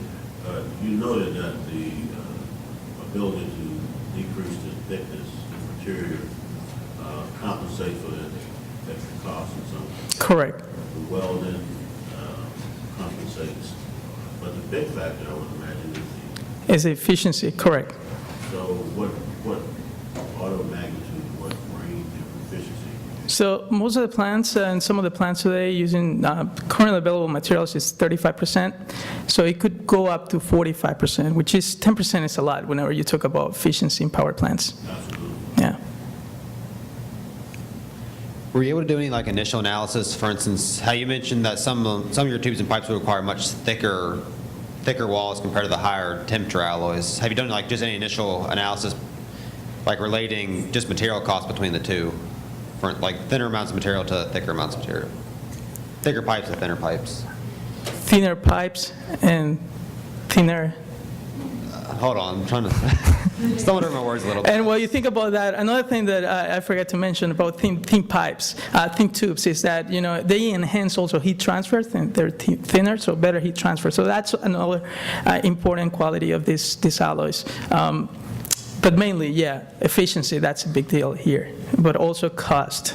So, and if you have the question about also why we're not looking at these materials in here yet, well, that's the purpose of this work, to see if there's a need for this. And as you can see, there's a need for this. There's a lot of more research needed, and obviously a lot of more money, investment to go and look into these materials. ASME approval takes about a year since let's say you send all your data, it takes about a year for them to look at that. And then another year for approval. So it takes time, a lot of money too, a lot of testing. Definitely. You got your question? You good? All right. Any other questions? All right. Thanks. Good morning, everybody. My name is Regina Malashin. I will be a senior biochemistry major at St. Vincent College in the fall. This summer, I worked on the project called The Viscosity of Carbon Capture Materials and the relationship between torque and viscosity. My mentor this summer was Christina Myers, and I worked at the Pittsburgh location. So specifically, I worked in the carbon capture group in the polymer synthesis lab, where they focus on synthesizing and developing new materials for carbon capture. One material of interest are solvents, and viscosity becomes important when you look at the diffusion of CO2 and also pumping power. Viscosity also becomes relevant when examining mixing material and scale-up of new materials. So just a little bit of background. Shear or dynamic viscosity can be simply defined as the resistance to shearing flows. It can be mathematically defined as the shear stress divided by the shear rate, where the shear stress is the component of stress that is parallel to the cross-section of the material. The shear rate is the rate of change of velocity as one layer of fluid passes over an adjacent layer. Kinematic viscosity takes into account the shear viscosity divided by the density of the fluid. There are two types of fluids: Newtonian, which is a fluid whose viscosity remains constant as the shear rate is either increased or decreased. A non-Newtonian fluid is one whose viscosity does depend on the shear rate. In the bottom left-hand corner, this is a microvis viscometer. It is used to determine the viscosity at a range of temperatures and is what I used in my work. Okay, so there are two types of flow regimes. In laminar flow, this is the smooth, steady flow. If you think about it as having a stationary plate and a moving plate, as you move from the stationary to the moving plate, the layers of fluid will exhibit successively higher velocities. When you move to turbulent flow, once a critical velocity is reached, chaotic motion develops, and this involves swirling of fluid and also reversed current. In turbulent flow, your inertia forces dominate, but in laminar flow, your viscous forces will dominate. Okay. So now on to my experimental design. I used a Mettler-Toledo reaction calorimeter 1, which you can see in the figure on the right. It's also called an RC1 or a scale-up reactor. What I did is I tested silicon oils which have a known viscosity at 25 degrees C. And they are a polydimethyl siloxane. So this just consists of repeating silicon-oxygen bonds with two methyl groups attached, which you can see in the bottom left-hand corner. And I used various standards. I use 600 milliliters because to completely submerge the anchor stir in the 1 liter reactor. So I set the RC1 at rotor speeds from 50 to 300 RPMs in 25 RPM increments. And so what the instrument will provide is an RT value, which is a power value that is directly proportional to the torque. And so as you stir a more viscous substance, the power demand is greater because there's a greater amount of torque, and so the RT value will be larger. And so my goal was to correlate the RT value to the viscosity to see if I could develop a relationship between the two. So I also calculated a modified Reynolds number. Now the typical Reynolds number implies flow through a cylindrical pipe, but the modified Reynolds number is used when you're talking about a batch reactor, which is what I used. And so the modified Reynolds number just takes into account the rotational speed and also the mixer diameter, along with the dynamic viscosity and the density of the fluid. And so this modified Reynolds number is just the ratio of inertial forces to viscous forces. When your modified Reynolds number is less than 30, you are entirely in the laminar regime. When you start getting above 100, turbulent mixing develops, and then when your modified Reynolds number is beyond 100,000, your power consumption depends solely on inertial forces. So you can see from the figure in the bottom left, when you have low viscosity silicon oils, you are entirely in the turbulent regime, regardless of the rotor speed. But when you enter into very viscous substances, which you can see in the bottom right-hand corner, you start to enter, you're entirely in the laminar regime. Okay, so now onto my results. This first figure is RT as a function of rotor speed, and the different, in the legend, the different values correspond to the different viscosities of the different silicon oil standards. And so once you get above 200 RPMs, you see that it is easier to correlate an RT value to one viscosity because the spread of data is a lot larger. When you're down at the low rotor speeds, down at 50 RPMs, the data is very clustered and it would be virtually impossible to correlate the two. So now I have a graph of RT as a function of the kinematic viscosity. And below 750 centistokes, it is difficult to correlate linearly the torque to the viscosity because it's just a pretty flat line. But once you get above 750 centistokes, you can see that a nice linear correlation starts to develop. So now if we zoom in on this region above 750 centistokes, and if you perform the linear regression analysis, if you look at the top left corner at 200 RPMs, there's a very linear correlation between the RT value and the kinematic viscosity. It's an R squared value of 0.99, so the trend follows nicely. At 300 RPMs, you see the same thing. You see a nice linear relationship between the RT value and the viscosity. At 200 RPMs, you can see the range is from about 9 to 15, but then as you increase the speeds even higher, at 300 RPMs, the range is even larger, from about 12 to 20. So one interesting application of viscosity that I looked at involved ionic liquids, which are a salt solution that are liquids below 100 degrees C. So I looked at allylpyridinium, TF2N, you can see the structure of it on the right, and I looked at the effects of water and temperature on the viscosity. So using the microvis viscometer, I measured the viscosity before I dried the sample from 20 to 50 degrees C. And you can see that the viscosity goes down as the temperature goes up. This is due to more kinetic energy, so your intermolecular forces are weakening and breaking, and so your fluid becomes less resistant to flow. So then I dried the sample using a Carl Fisher thermoprep and coulometer, which you can see the instrument in the bottom right-hand corner. And I dried the sample, and then I again tested the viscosity at the same temperature range. And you can see that the viscosity significantly increases after drying the sample. So I just thought that was a fascinating application, and I was also able to submit these results to a researcher at NETL, and he found that the allylpyridinium actually performed better than the baseline when looking at the levelized costs of carbon capture. So just to conclude, below 750 centistokes, it was difficult to linearly correlate the torque to the viscosity. But once you got above rotor speeds of 200 RPMs and above 750 centistokes, you saw the nice linear correlation between torque and viscosity. Also, viscosity is affected by temperature and water content of ionic liquids. So using these calibration curves, we are able to observe changes in viscosity during gas uptake experiments involving CO2, nitrogen, hydrogen. And we can also use these calibration curves to observe changes in molecular weight based on the polymer viscosity, because there's a way to relate the viscosity to the molecular weight directly. And so from an economic perspective, viscosity is relevant because you have to look at pumping power and design of reactors and also scaling up of materials for carbon capture. So I would just like to thank my mentor, Christina Myers, and also Elliot Roth and Hunaid Nawala for helping me a lot with this project. I would like to thank everyone in the carbon capture group, along with everyone in the polymer synthesis lab.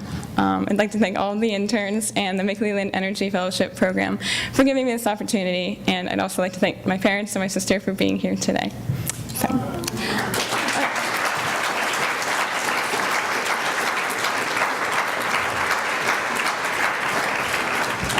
Are there any questions? Yes? Talking about, can you go back to your results? Sure. Yeah, right there. So the correlation for more than 200 RPM, does that fall in the laminar or the turbulent regime? Well, we were thinking that as you get to the higher, it depends on the viscosity. So once you have a very viscous substance, we would expect it to be in the laminar regime, and so that we would be able to correlate the RT to the rotor speed, and we would see a linear relationship between the two. So. Based on your study, did you or were you able to discover any specific material that is ideal for short-term, quick CO2 adsorption and desorption type? Because I know for the most part, NETL basically focuses on long-term types of CO2 sequestration technologies. But for example, for me, for my PhD, I'm going to be working on something that would require a quick, low-energy intensive type of material to adsorb and desorb CO2 at a rapid rate. No, I didn't look at any gas uptake experiments. I just focused on generating the calibration curves, but that would be something to definitely look into in the future. Yes. Very interesting results. I'm curious whether or not you have any information about the viscosity of the material once it's absorbed the CO2. Do you have any feeling for whether that would change the viscosity of the fluid? I think it would probably affect it. I didn't really look into it, but the one research article I read, there is definitely an impact on how viscous your ionic liquid is and how much CO2 will dissolve into it. So, I guess. Anything else? All right, thank you.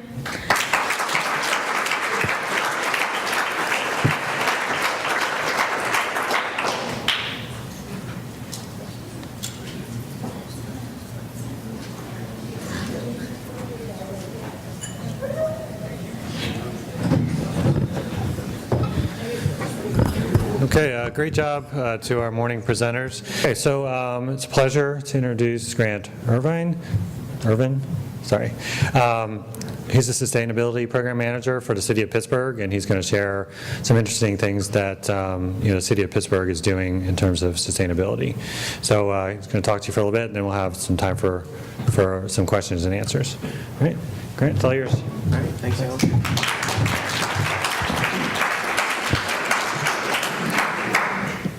Super. Thank you, Alan, and thank you all for having me here today. I greatly appreciate the opportunity to address you all and be a part of your learning experience here in Pittsburgh.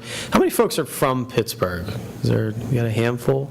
Let me just, a little regional geography. Who's from eastern United States? Central? And way out west? Okay, great. First timers to Pittsburgh? All right, great. I was going. How many people are from the South? Okay, all right. I just went east, central, west. But yes, welcome to Pittsburgh. On behalf of Mayor Peduto, I'd like to open our arms out to you as students here to the city of Pittsburgh. And for your first time, I hope it's a memorable experience for you. I am a Pittsburgh native, have lived here pretty much my whole life with a couple of stints in Harrisburg and Washington, D.C., but born and raised and proud Pittsburgh Steelers fan, which I'm sure a lot of folks have told you about the importance of black and gold around here. I have been in my position as sustainability manager for 7 months now. So this is captain's log, start date 7 months. So we're kind of new to the administration or new to working for the city of Pittsburgh. But prior to coming to the city, I worked for our statewide public policy smart growth organization, 10,000 Friends of Pennsylvania. So I've been well versed in infrastructure, finance, and land use and sustainable development practices. So energy is a little bit of a new space for me. So I'm kind of behind the learning curve a little bit, and I'm here to learn from you guys, I think, in terms of a lot of the cutting edge technology and activities that are possible for cities today. So what I'd like to do is give you a broad brush stroke in terms of the City of Pittsburgh's sustainability programming, our approach to sustainability, and some of the things that we're looking at in the energy space in terms of our policy and programming that we're looking to develop. When Mayor Peduto was elected almost a year ago now, coming into this fall, one of the big pushes or surges, I guess if you would call it that, from the civic sector and the residents of Pittsburgh was sustainability. A great interest in terms of achieving that triple bottom line with regards to development practices, civic engagement, and the activities of the City of Pittsburgh. The City of Pittsburgh effectively is a 3,500 person workforce that provides services. So if you think in terms of whether it's the corporate sector, we're a service provider. That's what we do, whether it is health and safety or building infrastructure and repairing and maintaining infrastructure. That's what local governments do. And as part of that, there's a huge component with regards to both our carbon footprint and the activities and impacts that we can have. So we're very influential in the opportunities that we provide with regards to energy, both in terms of consumption and sustainable practices. Coming in as sustainability manager, one of the things that we have done as an administration is reform how we think of sustainability.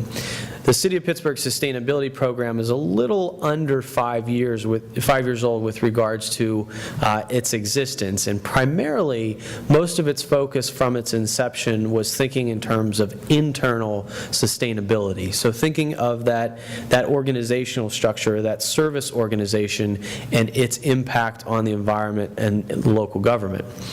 And what we have done as a new administration is we have expanded that purview.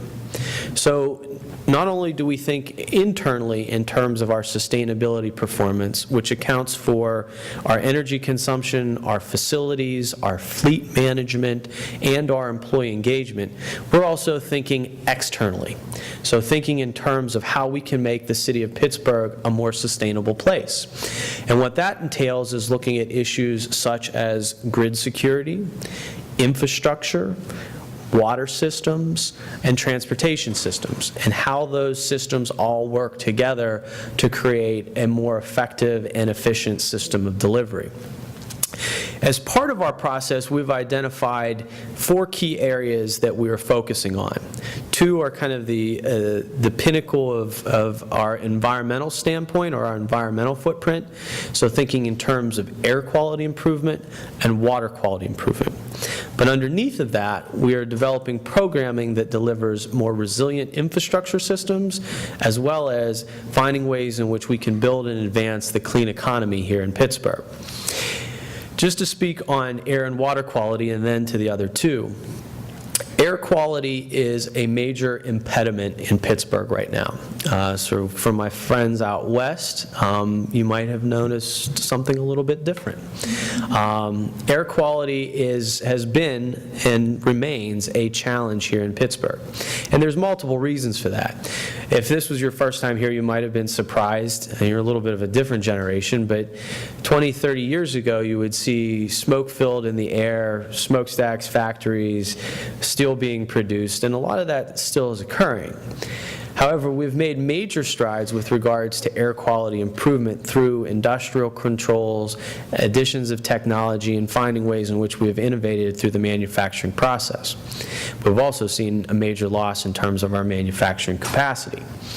However, air quality still remains a major impediment. Part of that is because of the power that we consume, primarily coal-fired power plants, which are generated both here in West Virginia, southwestern Pennsylvania, and eastern Ohio.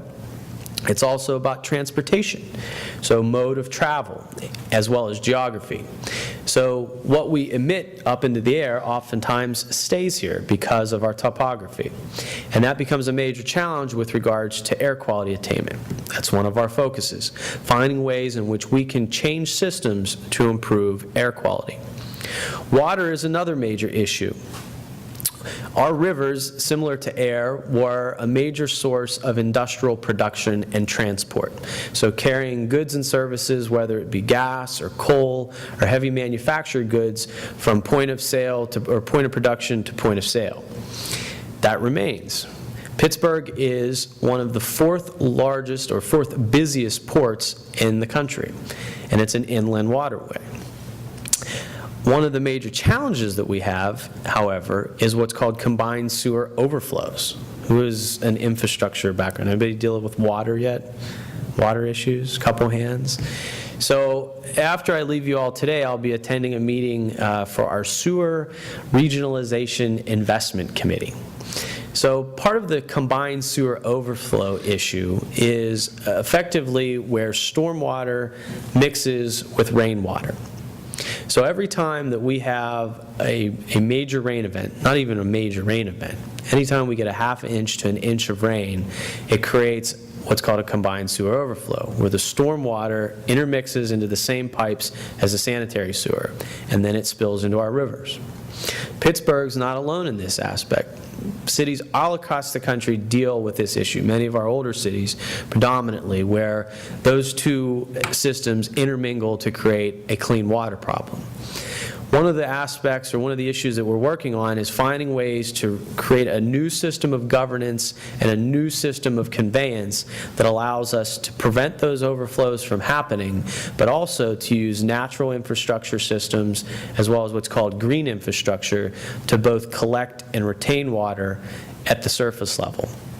This is a monumental challenge that we're up against, which is basically looking to reform almost over 100 years of sewer engineering that places like Pittsburgh and Cincinnati and Milwaukee, et cetera, have all created, and rethinking how that is possible.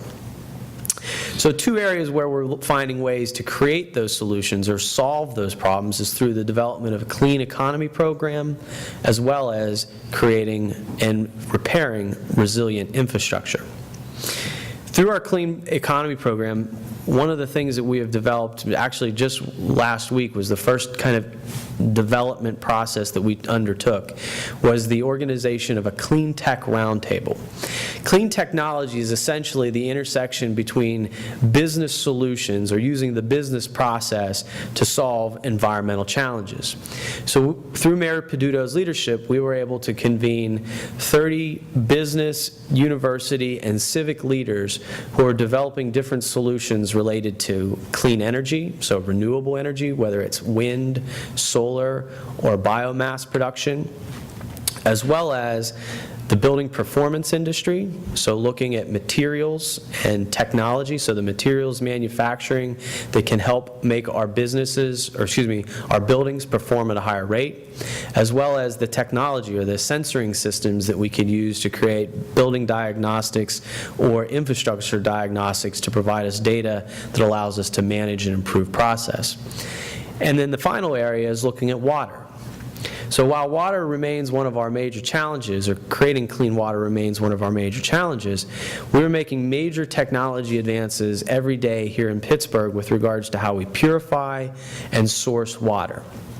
It's really fascinating. A couple days ago, we had the opportunity to create a binational relationship with the German-American Chamber of Commerce, where we brought some of the leading firms here in Pittsburgh to connect with some of the leading German firms to create this first international dialogue on developing water purification technologies, which extends everywhere from how we access water, but also how do we deal with the green infrastructure challenges that we're facing. So creating new types of purification systems that allow us to transport water safely and more efficiently. So that leads us to resilient infrastructure, and that's where the energy conversation really kicks in for us. So within the resilient infrastructure, some of the major challenges that we have, like many cities, is the issues related to grid security and the ability for an aging grid to withstand the challenges that it faces from increasing loads, as well as kind of aging capacity and aging infrastructure, as well as transportation and water and sewer infrastructure. One of the things that we found here when we first took office was the question of resiliency, and what does that mean? And effectively, the way that we define it is the ability to bounce back in the face of adversity. This has been one of Pittsburgh's hallmarks. We mentioned the deindustrialization that occurred here about 25 or 30 years ago. Pittsburgh is a resilient place by its definition. And cities are that way in that they endure. They endure the test of time, and a lot of that is guided by the civic planning and the leadership in which guides those cities. One of the things that we're attempting to do with regards to our infrastructure is identify areas of vulnerability where we know where risks exist, and then how do we mitigate or manage those risks to prevent challenges from occurring in the future, whether that's through climate-borne issues related to water events or increasing loads as a result of heat events. So we've started to conduct research with Carnegie Mellon University over the past several months to start to identify those areas of vulnerability and how we can allocate both city resources and assets across the spectrum from the nonprofit, private, and public sector to help bolster our efforts with regards to preventing accidents as well as ensuring business continuity in the face of an adverse event. So we're in the face of a series of planning processes right now in terms of both identifying risks, organizing community capacity, and finding ways in which we can address climate change and the challenges that we face from a sustainability perspective through those four areas. Improving our air quality, improving our water quality, engaging the public sector as well as through R&D at our universities, but also building systems that will endure through the test of time. A couple things I just want to leave you with, and I'm happy to address any questions that you might have, is the issue specifically of our energy assets. One of the things that we do at the City of Pittsburgh that has been recognized by the Department of Energy as an innovation is we organize what is called the Western Pennsylvania Energy Consortium, which essentially is a reverse energy auction where we have organized 30 large entities, mostly local governments, but also folks like the Pittsburgh Zoo and Aquarium, the National Aviary, Allegheny County, all to come together to purchase energy through this reverse energy auction, which helps bring our costs down, but also has enabled us to increase our portfolio of renewables. So right now, the City of Pittsburgh and the members of the consortium, their energy portfolio is about 25 to 26% of renewable resources, which is predominantly locally sourced wind. As we start to move forward in some of the development of our sustainability programming, we're now starting to investigate other ways in which we can incorporate more renewables and alternative sources of energy into our portfolio. So looking at systems such as rooftop solar, biogas, or biodigestion is another area in which we're beginning to investigate to create a waste-to-energy cycle. So looking at how we can reduce or close our loop effectively with regards to our waste stream and turn it into energy. Other areas include the development of more locally sourced wind through several local companies that are building urban wind turbines, and how do we incorporate that into different developments that are occurring. And then finally, one of the major areas that we're looking to investigate is the issues related to district energy.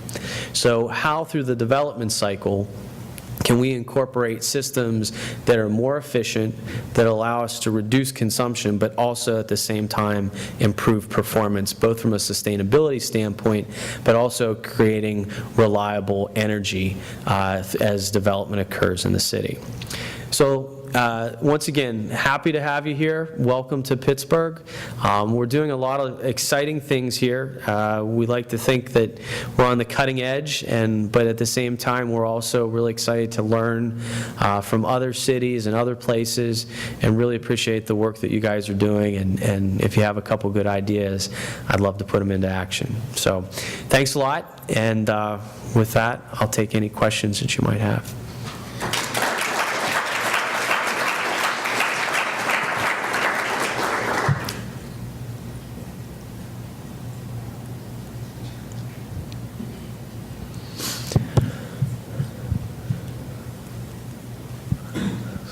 Hi, I'm from New Orleans, and we also have the combined sewer system thing, so we have a lot of runoff problems. But we have this program called Groundworks New Orleans that recruits people to plant rain gardens throughout the city to help with the runoff problem and all of that. So I was wondering if y'all had anything like that, rain gardens, porous pavement that you're trying to do to alleviate some of the storm water runoff. Yes. That's a great question. Actually, a couple weeks ago, I had the opportunity to serve on a panel with Jeff Hebert, who is the director of the New Orleans Redevelopment Authority. And one of the things that we found a common ground was we have a lot in common. New Orleans and Pittsburgh really share a lot of I think the food might be a little bit better there, but we share a lot in common with regards to our relationship to water, as well as our systems of local government. So the complexities that exist at the local level from a management standpoint. So we're really, I think, in what I would call the first generation of developing a major green infrastructure programming. And the challenge that we face right now is that the community is way out in front of the policymakers. So one of the things that we've encountered as the mayor came into office is probably anywhere between 6 to 8 major community ecological restoration projects. Projects where the neighborhoods, and Pittsburgh has 90 neighborhoods, so you think of parishes, we have 90 neighborhoods that make up our little fair city, and that creates a lot of complexity. On top of those 90 neighborhoods outside of the city of Pittsburgh, there's 129 units of local government. So boroughs, townships that are all in need of working together. And part of the major challenge with regards to water issues is that water in and to itself isn't just an issue, it is a land use issue. So right now, our sewer district has no jurisdiction over land use. Local governments have jurisdiction over land use. So part of our role in a leadership capacity is finding ways in which local government, the city included, can find ways in which we can identify projects that reduce the source flow of stormwater. And green infrastructure is a key component to that. There's several local examples. One, probably the most prominent right now, is the 9 Mile Run Watershed Association, which has operations in the eastern section of the city and some of those eastern suburban communities, where they have, over the last decade, restored the 9 Mile Run, which is a watershed that runs into the Monongahela River. And a lot of that has taken shape as a result of construction of rain gardens, bioswales, and a massive rain barrel initiative, where residents of those municipalities and neighborhoods in that section of town have incorporated the capture of source flow as part of their daily life. We've also, since we've been in office, through the leadership of Penn State Cooperative Extension, the University, Penn State University, which is the Cooperative Extension is a part of their programming, State Senator Jim Furlow, the Mayor's Office, and several other partners, we have created Project 15206, which basically looks across the 15206 zip code, which is kind of the far eastern edge of the city's boundary, in developing community-based solutions. Again, so looking at rain barrels through source flow reduction, as well as bioswale and green infrastructure installation. And what precipitated that actually was a rather an unfortunate incident where 4 people died as a result of a flash flood that ran through the Negley Run watershed through what's called Washington Boulevard, which leads to the Allegheny River. And that was a wake-up call for a lot of folks, because essentially what you had was about 3 to 4 inches of rain that fell in a very short period of time, and the water rose up. And there was a pool. So the embankment of the river, the run of the road, the surface water from what is probably the largest watershed in the city ended up creating a pool where 4 people perished. And it created a great awareness from people because of the gravity of the issue, but also from the fact that we can solve and prevent these problems. Likewise, another initiative that we're working on through our Pittsburgh Water and Sewer Authority is in the Sawmill Run watershed, which is on the southern end of town. So looking at what's called integrated watershed management, where the municipalities cooperate together to think about those connections from a land use perspective, but then we'll start to take the steps in the next several months to create a performance-based standard where we're reducing that surface flow, whether it's through natural infrastructure like our park system, or rethinking how that Sawmill Run or that creek bed operates, and the changes that we can make from a disaster mitigation standpoint, but also land use and infrastructure. So great question. Hi, just going off that. So I go to school in Atlanta, and I did a lot of research the past 2 years on vegetative roofs and their impact in filtration and mitigating excess stormwater. Is there some sort of like incentive program that Pittsburgh's considered involving vegetative roofs, and obviously with little amounts of surface area and land in the city at least? It's a great way to. Yeah, I mean, actually our county office building has a green roof. And there are, I'd say probably like 5 or 6 green roofs here in downtown Pittsburgh currently. So right now there is not an incentive program. Well, there are through kind of lead credits and other incentives that we provide, but there's not a direct financing program that we offer through the city. Most of that has been developed through construction and general project finance incentives. So for example, in East Liberty, the East Liberty neighborhood, we're building right now what's called Bakery Square 2, which will be the home of Google's new offices here in Pittsburgh, and that is one of the amenities that they're providing is a green roof. So it happens through the development cycle, not directly through a direct incentive. Mm-hmm. Hi. So you talked about the similarities to New Orleans, and so I worked in urban resilience and sustainability there, and this is more of a personal question because I don't know about the culture and the people in Pittsburgh, but in New Orleans, the neighborhoods have so much personality. And people really buy into what's there. And so considering that you've worked in nonprofit organizations and now you're in the government sector, I guess one, do the more of those grassroots organizations, do they look at you as more of a traitor now, you're on the other side? Or are they looking at you as, more of an adversary, like now we have someone who really knows our background and what we're here for, and we have a champion that can speak for us on the side of the... I sure hope not. But I'm just wondering how that transition has gone for you. Yeah, that's a really good question. I think it's gone well, but not without its challenges. And the challenge, I will say, is about 2 months into my role, the director of my department, and the way that our Office of Sustainability is situated is that I have 1 foot in the mayor's office and then 1 foot in what's called the Department of Innovation and Performance.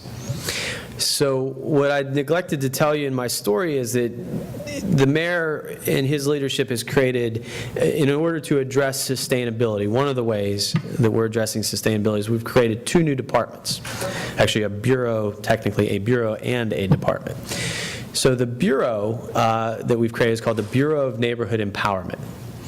And the idea of the Bureau of Neighborhood Empowerment is to, just like it says, is to effectively work directly with communities that have not benefited from Pittsburgh's success.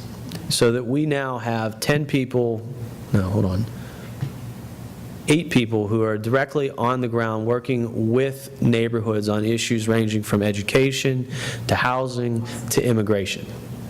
And this gives the opportunity for the mayor's office to be a part of those conversations, but also a direct connection so those communities that haven't benefited from the development in East Liberty, for example, have a voice.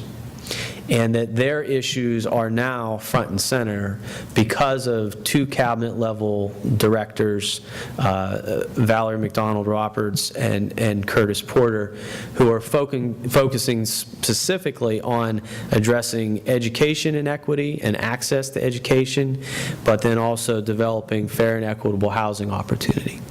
And that happens both through small business, a direct housing program, an education liaison, and then my colleague Betty Cruz, who works on the connection between nonprofits and faith-based organizations. The second is the department where I have my other foot in, which is working with the Department of Innovation and Performance. Department of Innovation and Performance was the former IT department. So what's interesting, like the first couple of weeks, I didn't quite understand why I was there. But what's really interesting about the department is, so now we are much more than just IT. We handle our IT, our database administration, our telecom functions, but we also have our 311, which is effectively the community or the customer service arm, if you will, of the city, as well as our integrated communications platform, so web, cable, print media, all handled through our office, and then sustainability and data and analytics. So we're managing both innovation from a standpoint of how do we work across departments, which is the legacy of the IT department, right? So we were working on everybody's computer, now we're working on process improvement also. And then also how do we manage and develop metrics that help us perform at a higher rate. So that's all to say back to your question, which is my director in my department said, Grant, why do you have so many meetings? And I came to realize about a week later the reason was, and I mentioned the civic push that benefited from Mayor Peduto's election, or really resulted in Mayor Peduto's election, was that his entire base was knocking on my door. So all of the community organizations, all of the environmental organizations bring to us a great idea, a bunch of energy, and hey, why don't we do that? Or can we do this? Or we want to help for that. So, facilitating and working with those organizations, whether it is a nonprofit, a private sector firm, or one of our universities, has been what I would say our greatest opportunity and also our challenge. So I've kind of served as a sheep herder, if you will, of all of this civic energy with regards to sustainability. So the challenge is that everybody wants to do something. And that's awesome. The opportunity is everybody wants to do something. But then how do we start to put that to focus and, find a strategic way in which to both develop priorities and address them? And that's where we're in the process of right now is, developing what will be called our third Pittsburgh Climate Action Plan, which will deal directly with issues related to adaptation and resilience. So in prior iterations, adaptation or, resilience has not been a part of the conversation. So we're in the process of introducing that as a part of a civic dialogue, which this fall, in fact, we have a couple of things that are in queue right now where we're going to be working through a deliberative process of engaging residents and having that discussion. So not from here's the polar bears floating on an iceberg, but did you know that you could save money on your utility bill? Or did you know that fill in the blank. Every time you make a decision to get in your car instead of ride your bike or hop on the bus, that you're making an impact to our air quality. So creating those real-world feedback loops and bringing it home for all of us with regards to how we can, think through our decisions that we make every day to make Pittsburgh a better place. That's awesome. And kudos to you guys, especially from doing that in the very beginning, because one of the things that I found is they don't want to invite the community to the conversation, and they feel like they're not going to understand, and there is more of that education piece that's missing. Mm-hmm. They just, it's not translatable. Yeah, and what's interesting about that is one of the major challenges that we face is 10 years ago, this gets into the weeds a little bit for folks, but 10 years ago the city was declared a distressed municipality. So we're under what's called Act 47 status, which in the state of Pennsylvania, that is basically a state designation that says that your fiscal house is out of order. And a result of that, the city had to slash its workforce to really bare bones capacity across the board. Police, fire. Our department, for example, has not seen a budgetary increase in 10 years. So, yeah, that's when I learned that, that's the face I made too. And to that extent, we can't do the things we want to do without the community. Yeah. Because if we're ever to achieve a higher rate of recycling, or if we're ever to achieve a waste-to-energy system, or fill in the blank, not only we're going to need community buy-in, but we're going to need participation. So this is an all-in effort that we need to incorporate.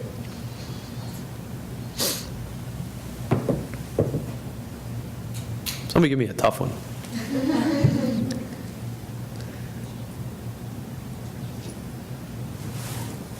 In the back.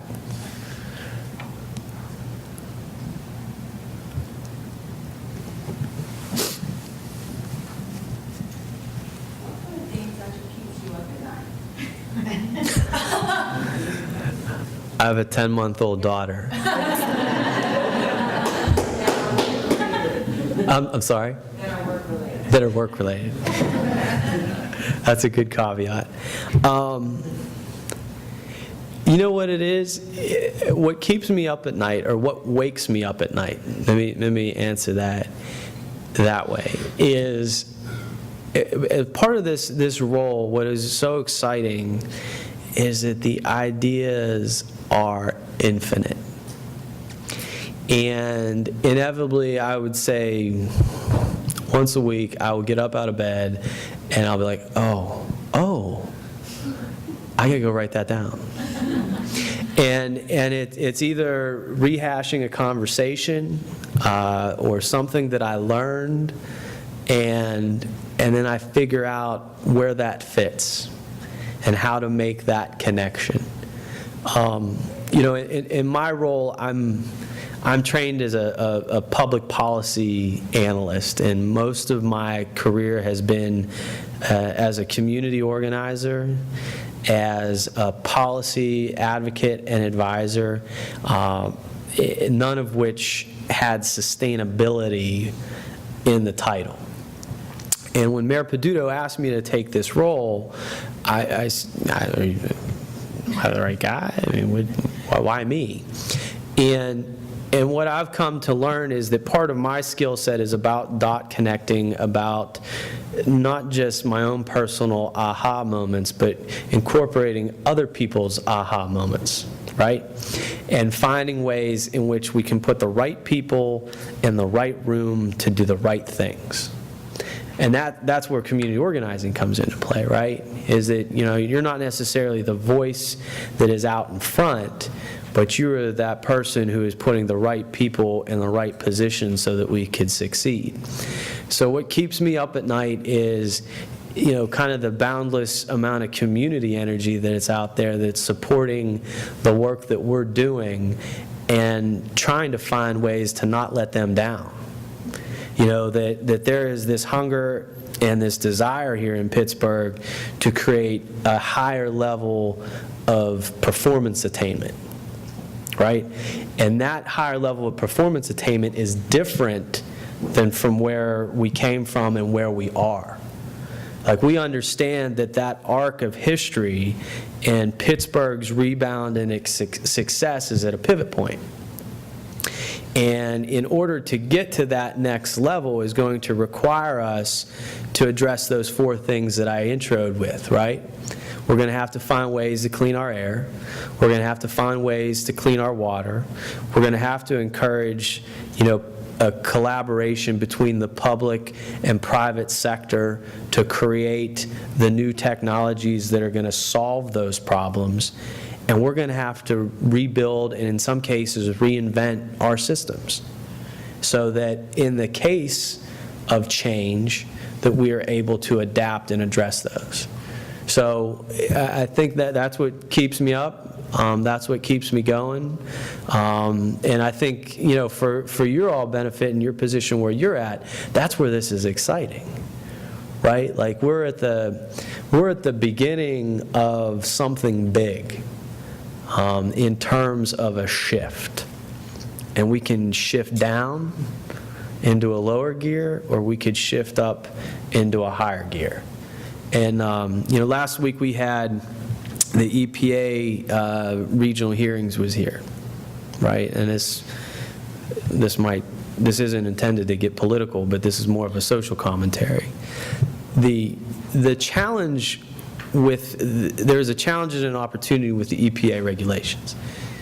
So the challenge is that we have a whole system that was geared on a train track going down that path. And what the regulatory reforms provide in some regards is a shift in direction. And that could create a huge opportunity with regards to encouraging innovation, regarding how we rethink energy systems, rethinking how we all live. And that's where, folks such as yourself in the positions that you're at have this opportunity to be a part of that rethink. To imagine what is possible, to imagine what can be next, and then be a part of that. So I think that's a real exciting place to be in. In terms of reinventing what's next. And, I commend you for that, and good luck.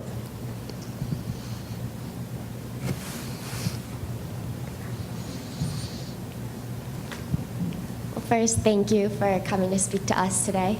But I have a question about the energy that is supplied to the city of Pittsburgh. So you mentioned that the city of Pittsburgh is a part of a consortium and they aim for like 25-26% generated from renewable sources. But do you know what percentage of the energy is generated from renewable sources that's coming to the actual city of Pittsburgh? So ask that again, please. So What percentage of that? Yeah. 20, it's the same percentage. So what we do is a bulk purchase, and every partner to that purchase receives the same allocation of power, right? So, or a same percentage allocation of that power. So it's a purchased in a bulk order. And then in terms of like dividing that up, the energy markets, that might be something for you to figure out. I mean, the energy markets don't operate that way in terms of the purchasing, particularly on a wholesale process, right? Which is why one of the things that we're interested in is a more distributed system of power generation, so that we have both better access as well as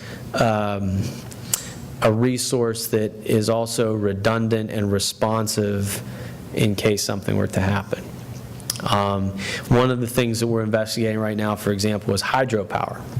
So there is a history of hydropower in western Pennsylvania to a limited extent, and we're investigating the access or development of hydropower on Allegheny Lock and Dam number 2.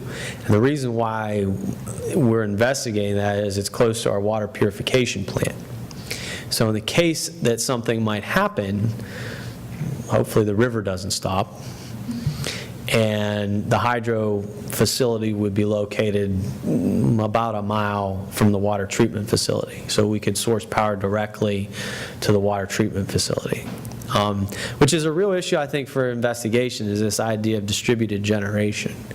And how does that fit in, particularly from a municipal standpoint, where you need to be there, right? You know, we're in the process of developing an internal plan for our department from an information and telecom perspective, because if systems go down, public safety employees and our public safety teams need to be able to communicate.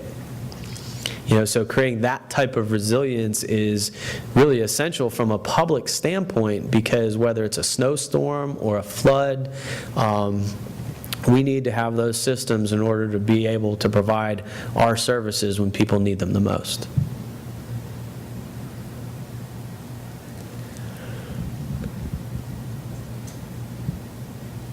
Are you guys using any other countries as models? For example, Costa Rica, Iceland, Germany, those are world leaders, I would say, in terms of renewable, percentage of renewable power generation that supplies their utility needs. Also, obviously, the resources that are available here are kind of different. For example, Costa Rica, they have active volcanoes, Iceland as well. Germany, they basically subsidize renewable to make it work. So in terms of resources in Pittsburgh, I guess, what would be the primary source in that respect? Yeah, is Costa Rica the happiest place on earth, right? Yeah, I was there last summer, actually. Yeah, see, you're a happy guy. I can tell. You know, it's interesting. We just, two things. One, one of our partners from Duquesne University's SMBA program, Bill O'Rourke, just came back from Costa Rica, where he took a class of 30 students, and they were looking at their goal of becoming, I think it was the most sustainable place on earth, right? You know, so sustainability and happiness seem to intersect. I don't know if Germans are as happy, but they're nice people, right? You know, but I think, you know, your point is a good one. So the mayor has made several trips in our first couple months. Actually, our sustainability team has been out kind of surveying best practices.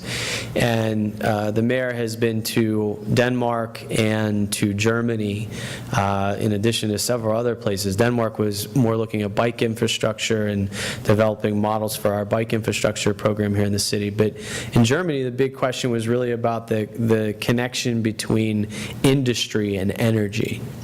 And that was kind of the basis behind our Clean Tech Roundtable that we hosted last week, was to start to connect the manufacturing component to the development process.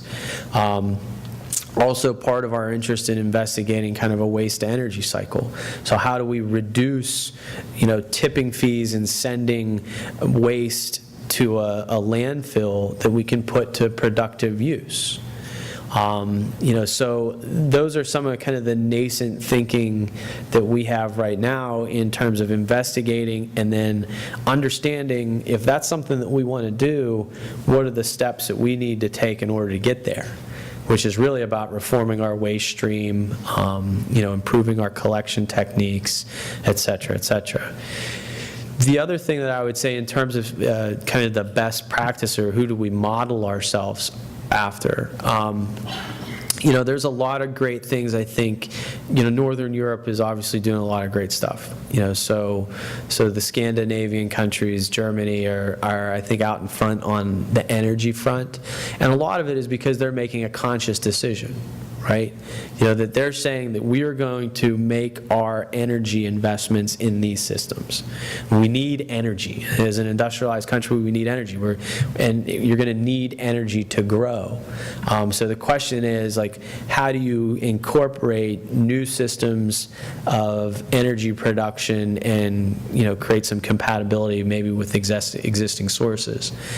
The other thing I would say, too, part of my own personal investigation in terms of best practices is we were recently selected as part of the Eco District program, which is a Portland-based planning technology where we attended the Eco District Incubator. And this is the idea of effectively linking together horizontal planning, where do we put the road, where do we put the school, where do we put the house, but also vertical systems planning. So thinking in terms of energy and water and infrastructure, and how do you integrate those together as part of the neighborhood development process.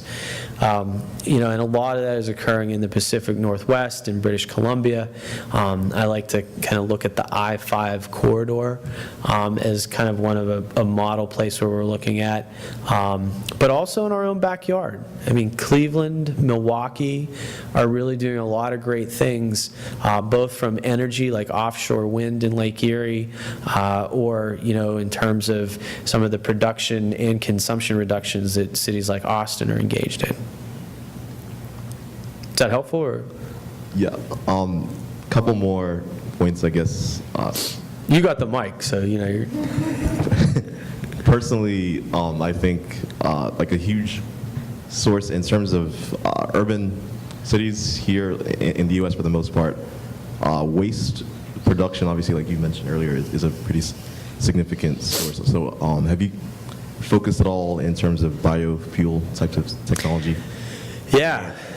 Actually, one of the projects that we've, if I think it's next week or next month, if you get a chance to pick up The Municipal, which is a magazine of municipal officials, I'm not boasting or anything, but you'll see me. I'll be on the cover. And one of the projects which has been totally cool that we're engaged in is with a local firm called Optimus Technologies. And Optimus, what they have done is that they have created a converter system that allows a diesel engine truck to convert to biofuel. So we're sourcing our biofuel from a group called Fossil Free Fuels in Braddock, Pennsylvania, which is up the Monongahela River, and currently operating right now 10, soon to be 20 of our heavy-duty dump trucks and snow plows on locally sourced biofuel. And what's really exciting about that is, again, kind of that waste to energy cycle, but also, it creates a technology development component. This is a local company that is based right now in Garfield, which has traditionally been one of the more impoverished neighborhoods in the city of Pittsburgh.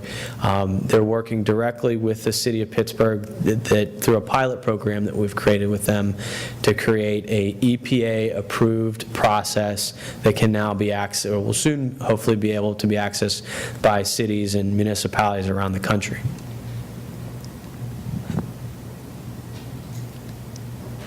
Sure. Okay. I'm just interested in, so talked about, you have a air quality control problem and obviously a water quality problem. I'm just interested in how difficult or how you walk the line between kind of hiding, protecting maybe the Pittsburghers from the brutal truth of kind of how bad it is, because you talked about you have to get the community interaction and get their support. I mean, so I'm from the Panhandle in Florida, and I know the oil spill happened, and it was kind of still come to our beaches, it's fine, it's clean. Yeah. And reality, seeing it firsthand, it was a lot worse than they tried to play off as still trying to bring people to the beaches and into your city. How do you kind of walk that line well, I guess first off, we're not engaged in ecotourism. Right.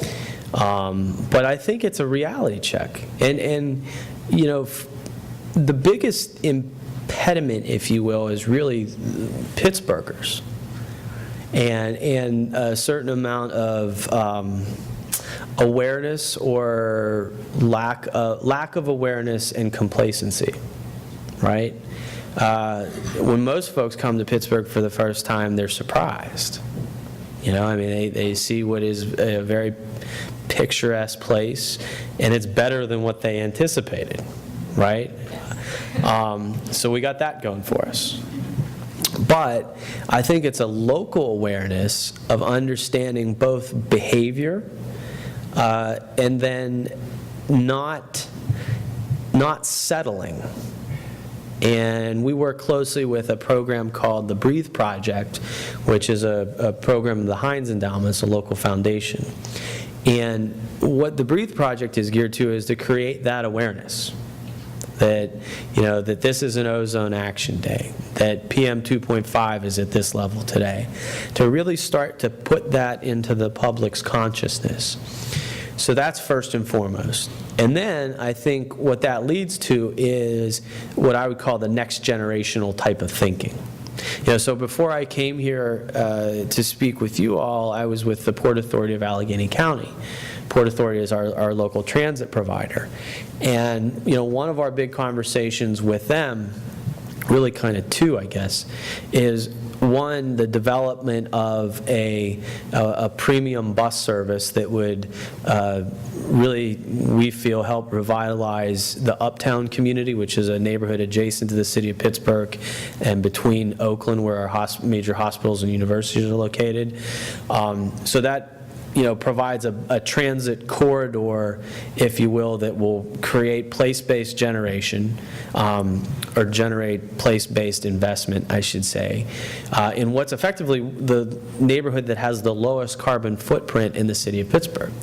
And that's the result of two things: poverty and proximity. Right? So you have a group of folks that are within the number two and number three largest job centers in the state of Pennsylvania, but then you also have folks that are dependent on transit. So how do you give them a leg up by providing better access to other job markets like the East Liberty Corridor or the North Shore, et cetera? So that's one. The other is looking at the types of vehicles that we purchase. So how can a public agency like the Port Authority not produce, but purchase a cleaner operating vehicle? Same thing goes for us at the city. So we have an 1,108 vehicle fleet. how do we start to make conscious decisions with regards to the type of vehicle that we utilize in our service operations, but then also, how do we make more conscious decisions as city employees with regards to how we travel? You know, so can we bike to work? Can we walk to work? Can we take public transit? You know, so putting that in folks' mind front and center, I think, is a big part of the challenge, and not run away from it or sugarcoat it. I mean, I'm with you. I mean, there is a certain amount of cynicism when you have BP coming out and saying, hey, it's great.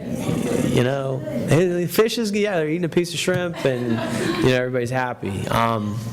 Yeah, I mean, you have to, I think we have to address reality, otherwise we don't solve the problem. Okay, thank you.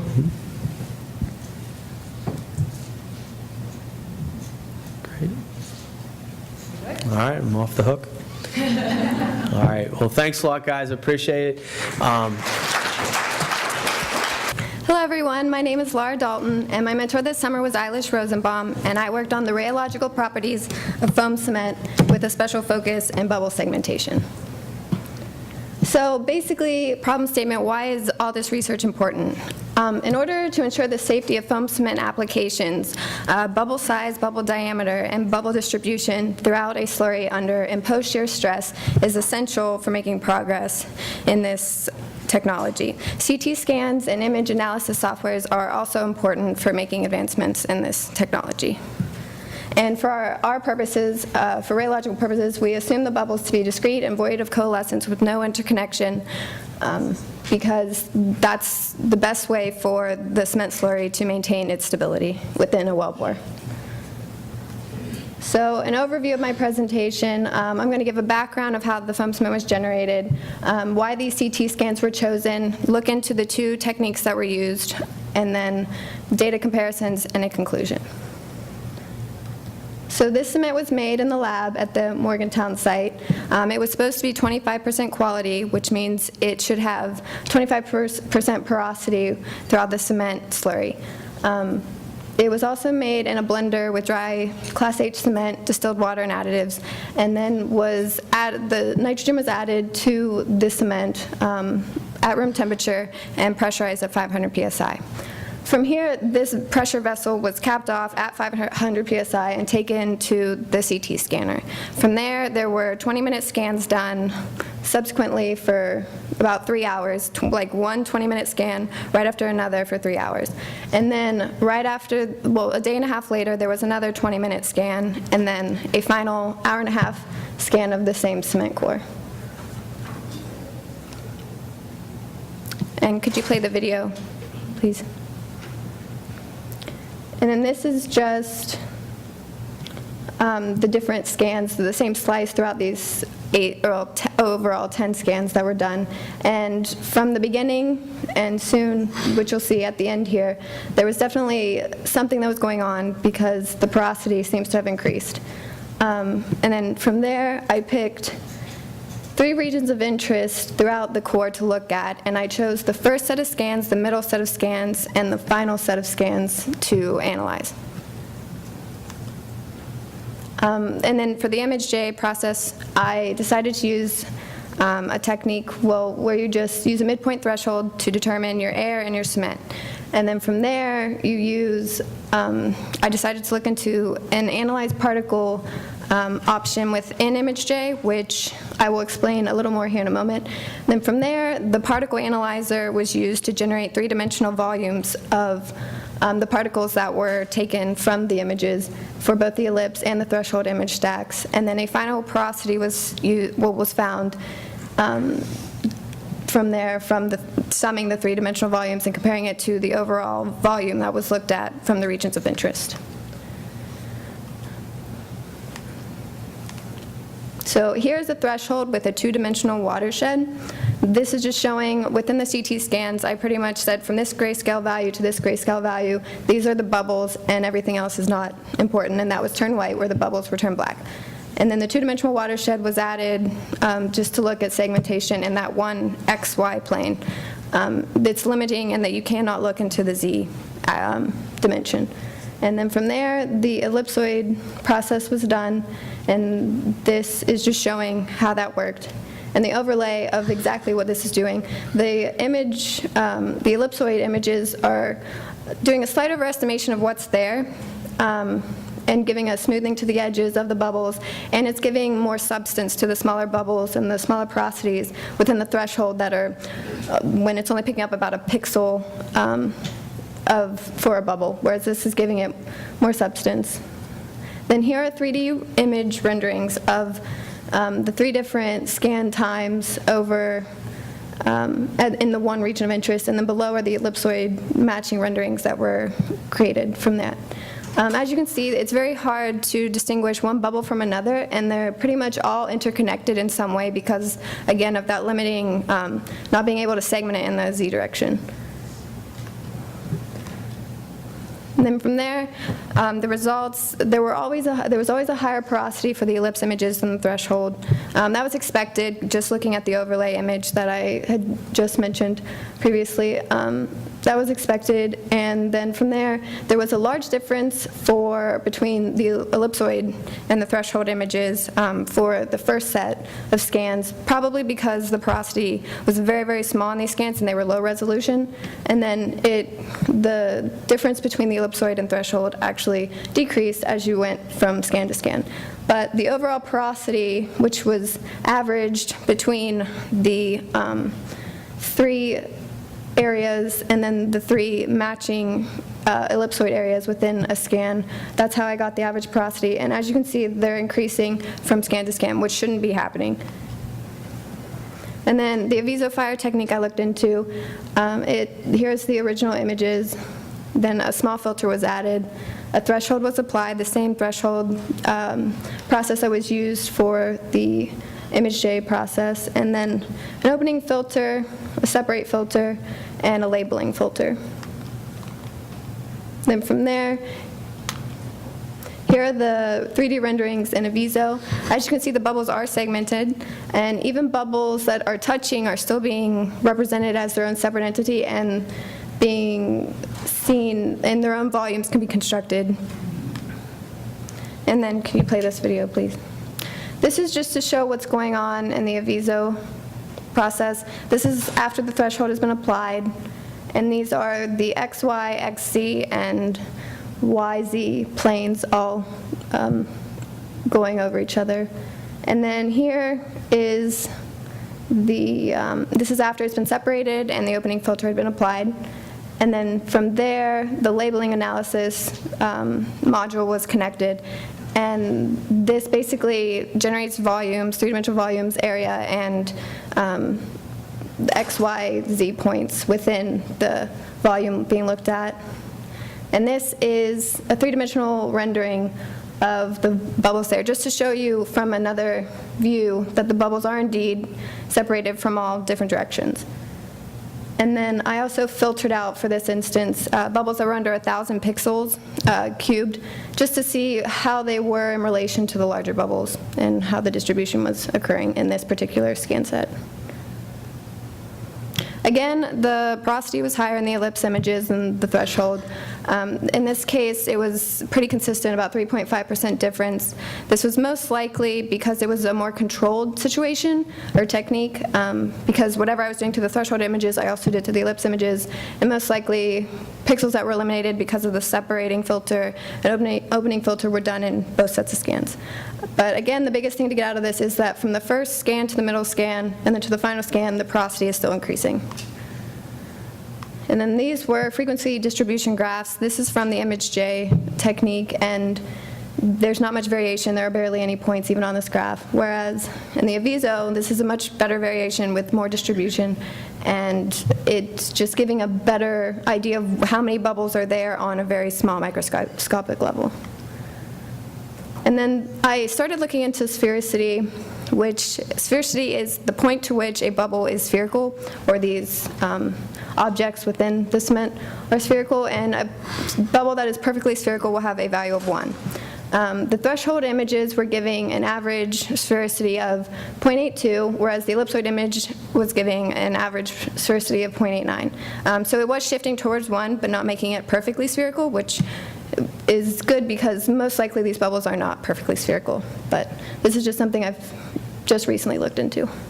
Overall, the porosity increased with each set of scans, and if you remember right from the beginning, the porosity was supposed to be 25%, but in each case, it was much higher than that, except for the one for the first scans in the Aviso process. The image J technique always produced a higher porosity. Aviso always gave a better volume distribution, and the image J volumes were higher. With that conclusions, the biggest question is why why was the porosity increasing over time? Most likely the CT scanner may be missing some bubble volumes in the early scans, especially since they were short scans and lower resolution. It's also possible we're losing bubbles with the threshold because some of the bubble volumes may, like as you're going through the scan sets, may just be represented as the same color or as the same color as the cement, which that's a possibility. And then are the qualities we think are being applied to the slurries actually varying out even in the industry? This could be, and within the lab we should be taking some better practices to make sure that our cement that we're making is as accurate as possible, even though there will be limitations with that because we don't have as great of equipment as they do in the industry. Also, the Aviso technique, we were losing some of the smaller porosity, and last Wednesday and Thursday I actually had some success with another process which refilters, or that actually was not losing the smaller porosity. This method actually uses an inverted distance map and then a marker-based watershed, and I was getting really good results with that. And then also a porosity wizard, which is just something that allows you to pick up the larger porosity and then another threshold to pick up the smaller porosity. And those are giving much better results, which is something that could be looked into in the future. And ultimately, to understand foam cement on a macroscopic level, it needs to be understood on a microscopic level. And within that microscopic level, it needs to be understood at the very initial state where the bubbles are being added to the cement and that overall interaction, because whatever's occurring there is directly affecting what's happening later on in the process and ultimately the settling of the cement. And I would like to thank my mentor, Eilish Rosenbaum, and my co-mentor in Morgantown, Dustin Crandall, and the Mickey Leland Energy Fellowship Program and NETL for giving me this opportunity.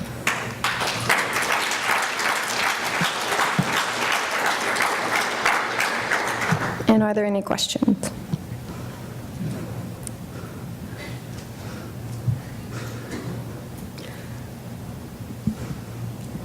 What CT scanner did you use?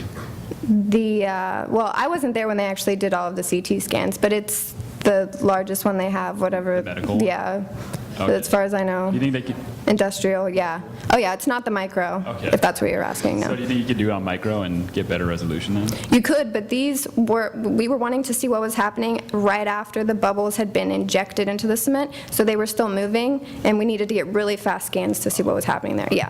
All right, thanks. My question's actually kind of related to that. So you said the scans would take 20 minutes with the industrial scanner. Does that mean that kind of the initially scanned sections of your core or your slurry are going to have the bubbles in a different stage of development than the ones that were scanned at the end of each scan? Possibly. They were most likely still migrating mildly while So they were that being could scanned. also Yes. be Oh, yes, and it probably added to the lower resolution and issues with that. Oh, yeah, definitely.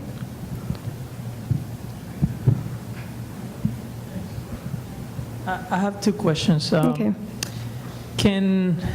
Now that you have these models, right, can you first have probably a mathematical model to describe what you just did here with the scans? Is there anything available? My mentor is actually creating a model for the rheology of bubbles, Okay. and I'm just figuring out like Right. average bubble volume and stuff. Yeah, that's actually what she's doing. And the last question is, since you have some 3D models, can these be used probably for structural analysis in the future? Is that what type of structural an analysis? application? Well, depending on the application, Yeah. I guess. But can they be used? Do you mean 3D the models? software? I mean, the software is capable of Right. Yeah, I mean, you can analyze anything as long as you have proper images to do it, as far as I'm aware, yeah. Thanks. Mhm.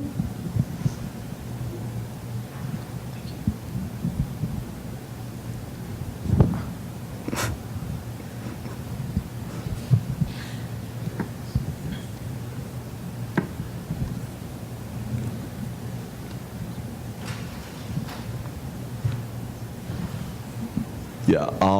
What's the real-world application for these foam cement? It's applied to wellbores between the steel or aluminum casing, I don't completely remember which, down to secure the wellbores and the out on rig sites. Yeah. And how is it superior to current technology? How is it what? Superior to current technology. It's highly stress resistant, and it's actually pretty affordable at this point. And I mean, those are the biggest things, and they're less dense. I mean, that's the whole point of foam cement. So, any other questions? Nope. Okay. Hello, my name is DC Odom. I am an IT student at Georgia Southern University, and I spent the summer at the SPR in New Orleans, Louisiana, with mentor Scott Van Niedernen and supporting mentor Lisa Rose. My project was electronic information system scheduling. Today I'll be talking a little bit about, a little bit of history about records management, exciting stuff, and a little bit of just explaining my project and the process that I did and the findings, my results. So record-keeping history, before the 1930s, there was no specific format for record-keeping history, and there was no time frame for storage. Records were just kept in physical paper form until there was no more room to store them, or whoever had the records just decided to throw them away. Around 1934, NARA was created to store and catalog old documents, and NARA is the National Archives and Records Administration. Between the 50s and the 80s, there was a lot of advancement in record management. Computers were, there was advancements with computers that were introduced, which means we started having electronic records. Management facilities began to emerge, and legislations for record retention began. Now,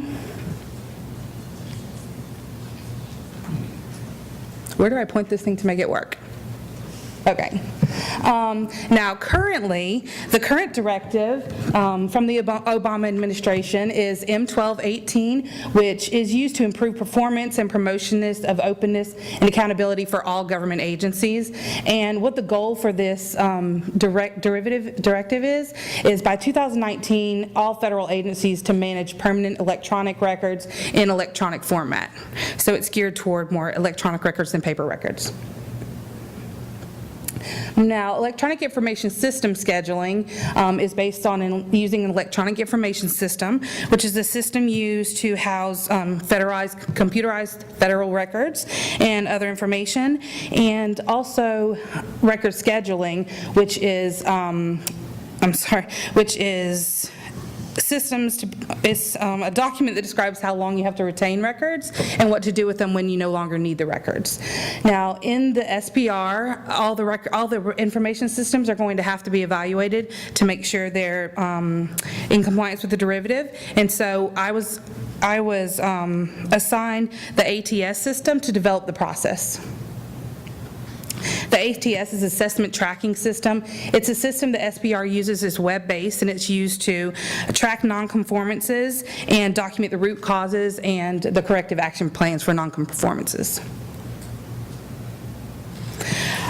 To start with, I did a system information inventory. I worked with the system administrators to log into the system. I worked with a live system and a test system to look at records that were already being maintained in the system, and I also tried to enter new records to see what would happen if I didn't enter all the information correctly or if some of the fields weren't filled out. I also gathered and read all the system documentation, including the help files and the program files, to learn what type of information was stored in the system. Now, a records inventory and disposition schedule is a document that, that states the record type, the defines the cutoff period, and defines the retention period for a record. The records in the ATS, there was 3 specific type of record series. One of them specifically, for example, was security records. Security records, according to the RIDS, the Records Inventory and Disposition Schedule, have to be, the cutoff is the end of the fiscal year, and they need to be retained for 75 years after discontinuance of the facility. I looked at the RIDS, I evaluated the ATS against the RIDS just to ensure that all the lines associated with the ATS on the RIDS were correct, and no new lines need to be added to the RIDS to cover the record types, and no lines that were already on the RIDS need to be updated to be accurate. The findings were that all the lines were represented and they were accurate. Now, the Code of along with scheduling, the Code of Federal Regulations has other specific requirements on how electronic records are handled. Some of these requirements, a few of them, is how you should handle storage and backup copies, how hardware replacement is handled, and how migration documentation is handled. A matrix was created just to compare the system, the ATS system, against the Code of Federal Regulations to make sure it was compliant. This is a portion of the matrix that was created. You can see that on the far left, I think it's, yeah, your left, is the CFR number. There's a description of the Code of Federal Regulations. The different colors are just a scorecard of whether the regulation was met or not met. There was a section for how it was met, general notes, and what documentation supported the Code of Federal Regulations being met. Areas that needed additional documentation were highlighted in the report, the Electronic Information Record Appraisal Report, and they just broke out certain areas of the matrix to highlight extra documentation. There were a few areas of opportunities identified, 2 of them specifically, the migration plan documentation and the record dispositioning ability of the system. And they were very specific regulations in the CFR explaining what was expected, and those were not being met currently. So proposed solutions for the areas of opportunity. The migration plan, currently there was a high-level overview, a budgeting software document that described how upgrades happen, and there was some budgeting for upgrades, but it wasn't specific enough to cover the CFR regulation. And so what my findings were, what the recommendation was to create new documentation to cover the obsolescence plan. The proposed solution for dispositioning was a little more difficult. I did a business case with an estimated cost analysis for 2 separate alternatives. The first being to add record-keeping capability to the current system, and the second being to transfer records into a system that already had record-keeping capability. Both alternatives, as far as the cost went, were similar. The first alternative did have more upfront costs because there was more planning, designing, and programming and testing. The second one had more long-term costs because a manual process would have to be run at the end of the fiscal year and records would be transferred, and that would have to be done every year. And finally, because this is something that's going to have to be, the analysis will have to be completed on all the record-keeping systems at the SBR, a workflow document was created. The workflow document included departments to be interviewed, a questionnaire for what to ask the people you're interviewing, the template for the matrix, the instructions for the Electronic Information System Appraisal Report, and directions for when to complete an SF-115. And what that is if the information in the RIDS is not correct, you have to fill out some forms to get the RIDS updated. The workflow also included a flow chart, and this was just to direct the appraiser on key decision points, and so they would know where to go next, so all the appraisals were consistent. So in conclusion, I completed a system inventory on the ATS system. I compared the inventory with the RIDS lines. A report was created to reflect how the ATS system satisfies or didn't satisfy the CFR, identified areas of opportunity, and created business cases and solutions for those areas of opportunity, along with writing a set of working instructions for the project. And I gained a lot of life experience, a lot of good business experience. So there's a lot of people to thank. I really do appreciate everybody's help, especially my mentors, Scott and Lisa and Kelly, along with everybody else at the SPR and MLEF. I appreciate your time. Does anybody have any questions?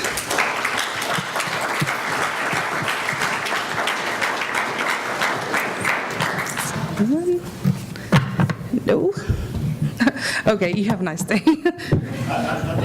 Okay, yay. Yes. Okay, back in the days of paper records, to destroy a record was pretty simple. You just shred it. Right. Burn it.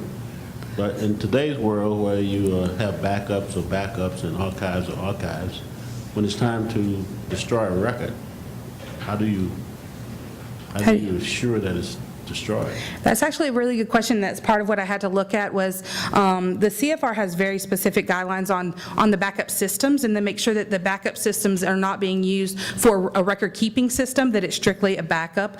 A lot of times the backups are on physical tapes and they're recorded over, so once the record would be destroyed, deleted, destroyed on the original system, once the backup is run again, it's no longer there. It will be destroyed. So you cannot have a backup system according to the regulations that is used for the record-keeping system to use to restore deleted records. Anything else? Thank you very much. Good afternoon, everyone. My name is Jamie Trindell, and just to briefly tell you a little bit about myself, I'm a Florida native. I recently graduated from the University of West Florida with my BS in biochemistry, and I will be beginning my first year of graduate studies in organic chemistry at the University of Texas in Austin this coming fall. Over the summer, I worked here at the NETL site in Pittsburgh under the guidance of Dr. Douglas Kaufman, and I am very excited to be able to tell you guys about my research today on the composition-dependent photoluminescence of gold-based nanoclusters. So the first question is obviously, why do we want to make these and why do we care? Well, over the last decade or so, there's been a lot of research on these type of ligand-protected gold nanoclusters because of their unique catalytic and optical properties. An example of this is the electrocatalytic reduction of carbon dioxide into carbon monoxide, a study that was actually pursued here at the NETL by my mentor, Dr. Kaufman, and his fellow colleagues. So these types of gold nanoparticles have also proven to have potential as use as biological sensors because of their unique optical properties, namely their near-IR photoluminescence. And so the basis of this research, of this project, is that because these gold particles, nanoparticles, are so small, substitution of even one gold atom with a different metal heteroatom can impart significant changes in the catalytic and optical properties of them, potentially opening up new doors for applications. So the synthetic approach that I used in this research is known as the Crookes method, and it was pioneered by Dr. Richard Crookes over a decade ago. So this approach involves the use of a dendrimer as a synthetic template and stabilizer. And a dendrimer is simply a spherical hyperbranched polymer as shown right here in the schematic. So for the first step, you introduce the desired ratio of metal atoms as water-soluble salts. They complex inside the dendrimer here, and upon reduction with sodium borohydride, they form these dendrimer encapsulated nanoparticles, or DENs. Now these nanoparticles can be extracted from inside the dendrimer using appropriate organic ligands, most often an organic thiol. In this research, we use phenylethaneethiol, or PET, to pull the nanocluster out of the dendrimer into an organic solvent, usually toluene as used here, to form these monolayer protected clusters, or MPCs, which are simply the metal clusters surrounded by a single layer of thiol ligands. Now, the major advantage of this type of dendrimer templated synthesis is that you have a high level of control over the size and shape of the nanoparticles, and they're all synthesized with a very narrow polydispersity index with little to no purification or separation steps needed at the end. So some other advantages that I'll mention briefly are the ability to carry out the reaction in water at ambient temperature and pressure, and the ability to actually recycle and reuse the dendrimer template, which I think is pretty cool for multiple syntheses. So we use several techniques to monitor our reaction products. Most simply, we monitor the color change of the reaction solution. So it's known that gold nanoclusters of less than a few nanometers in diameter are brown in solution, eventually turning black and then pink or red as the particles grow in size. And so this can be monitored more reliably, of course, using UV-vis absorbance spectroscopy, and once the nanoparticles have been extracted from inside the dendrimer using near-IR photoluminescence. So this graph shows the normalized absorbance spectra of all the substituted gold nanoclusters that I synthesized. Now, the main thing to gain from this graph is that all the nanoparticles are very similar, and their absorption spectra is very characteristic of the gold nanoparticles less than a few nanometers as synthesized via the Crookes method. So as the particles begin to grow in size, they'll develop a plasmon band at the wavelength characteristic of the metal. So gold nanoclusters, as they grow, they'll develop a plasmon between 510 and 560 nanometers, as can actually be shown here. So this is a very definitive example of what a plasmon band would look like. This particular sample was actually synthesized without the use of the dendrimer, and during the synthesis, all the nanoparticles, they continue to grow and clump together, as can be seen here as this SEM image, and they actually precipitate out of the solution as like one large black mass. So the lack of this type of plasmon band in these spectra of my nanoclusters is good evidence that the dendrimer is actually successfully controlling the size of the nanoparticles and stopping them from clumping together or agglomerating and just forming an insoluble mass. So another indication that these nanoclusters are sufficiently small, as we would desire, less than a few nanometers, is their near-IR photoluminescence. And so this is an example spectrum of the emission of the gold non-substituted clusters, and all of the other substituted clusters showed this same type of emission peak in the near IR. We did notice differences in the intensity of this emission, but when we began to investigate a little further and analyze it, there wasn't seen to be any correlation between this intensity and the identity of the heteroatoms. As can be seen here, there's no real trend. They're kind of all over the place. I just wanted to say that to avoid interfilter effects or self-quenching of these samples during analysis, the concentration was kept sufficiently low, below 0.1 absorbance units at the excitation wavelength of 368 nanometers.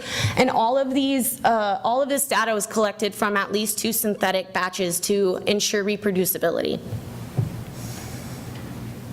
So we didn't see any trend between the intensity of the emission and the identity of the heteroatom. So then we started to take a look at the wavelength at which the emission maximum of these samples occurred. And you can see here that we actually did start to see a trend as we plotted this against the electronegativity of the heteroatom. So you can see here that the manganese, zinc, iron, cobalt, and nickel substituted gold clusters are all seen to have a significant blue shift to shorter wavelengths from that of the gold. So although the manganese and zinc and iron were not seen to be statistically shifted from each other, once you reach the electronegativity of about 1.83 of iron, the blue shift starts to increase and reaches a maximum of about 20 nanometers that we saw for the nickel.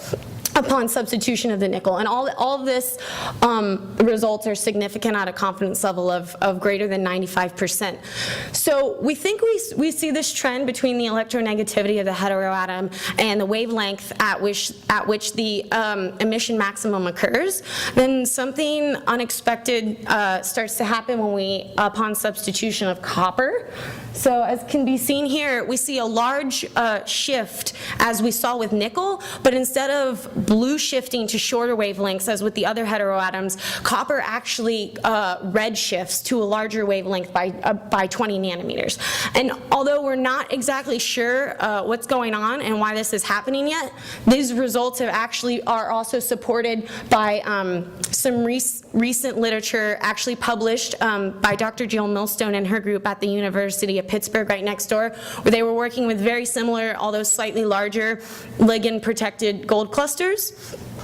So obviously when we plot this as against the electronegativity as seen before, even though copper has an electronegativity between that of cobalt and nickel at approximately 1.91, we can see that it doesn't fit into this trend that we've seen at all for any of the other heteroatoms, and it's still unknown why this is happening.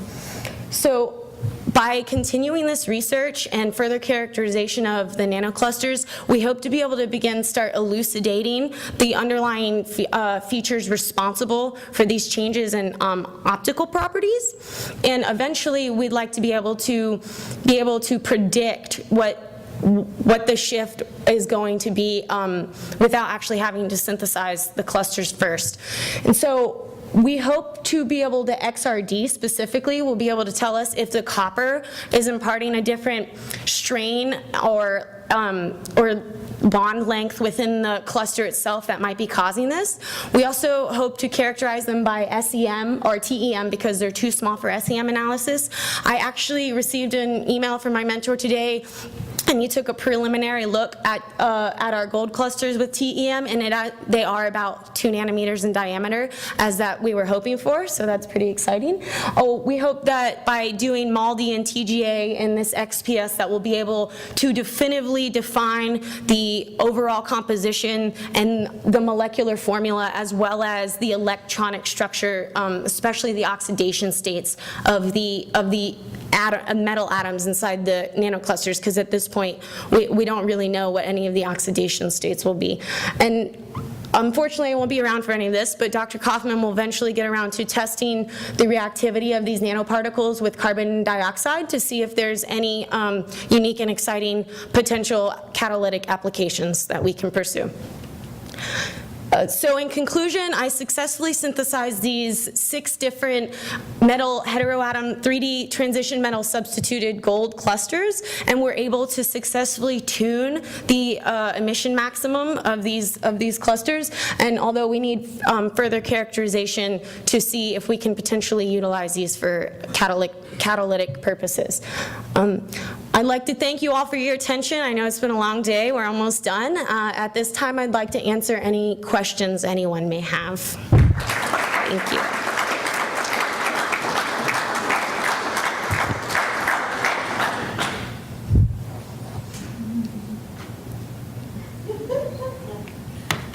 Don't let me off that easy. So forgive me, I went to the restroom, so I missed some of what you said, but I had a question about your UV analysis. Yes. And I wanted to know, so UV is affected by concentration, and when you were preparing the concentrations, did you consider the number of particles per milliliter, or did you consider the mass, because you could potentially get different results? Oh. Okay, so for this, we kept all of them below, so below 0.1 absorbance. So when we get the nanoclusters as a solid, and we were kind of we would redissolve it in toluene. These were all done in toluene, and so we made sure they were all kept below point. So we just kind of based off the color, and then we kept them all below 0.1. Is that? The concentration was 0.1 absorbance units. because how that's directly related through Beer's law to the concentration of the sample, we don't know the molecular mass or the actual molecular weight because we weren't 100% sure what the formula of the compound was, so we had to just do it based off the absorbance that we saw in the UV vis, because there was no way for us to calculate concentration otherwise.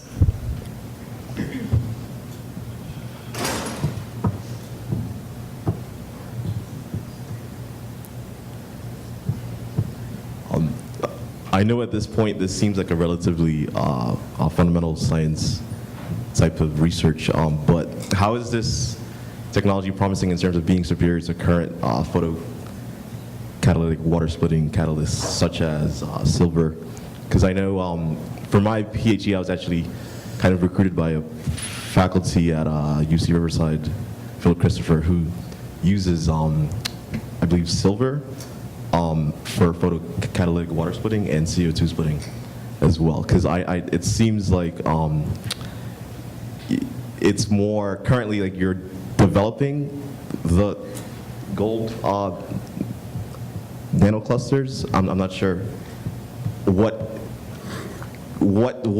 types of properties of it currently would insinuate that it's going to be more superior to current technology as well. So we're specifically interested, so as I said before, so Dr. Kaufman has done some work with its commercially synthesized gold 25 nanoclusters, and they've shown to do the electrocatalytic reduction of carbon dioxide with a superior efficiency into carbon monoxide. So our kind of basis for this research is that we can start to substitute in different atoms that bind more strongly to carbon dioxide and can hold them onto the gold surface longer, that we can start to push the reaction products from CO2 to other things. And preliminarily, he'd said that he'd tried one of the iron substituted clusters and actually was starting to see some formaldehyde rather than carbon monoxide. So that was the basis of this. We're trying to push it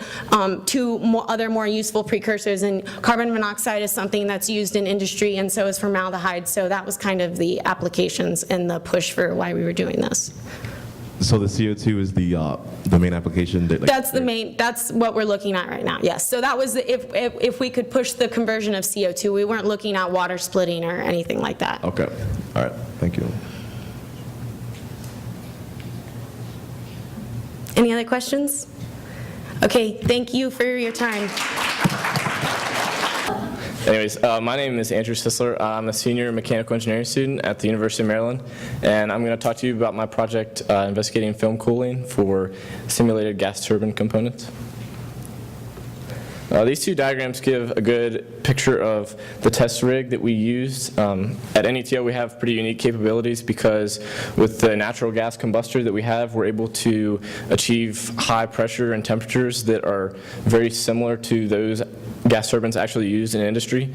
And if you look here, this is kind of the mechanism of what the experiment does. So the flame starts up here and travels down, and this is where what I'll be referring to as the test coupon sits, and the gas travels past there, and it's cooled with cold gas. And I should clarify that it's not really cold gas because it's heated from ambient temperature to about 600 Celsius, so it's just colder gas. But it's cooled from here, and images are taken from both sides.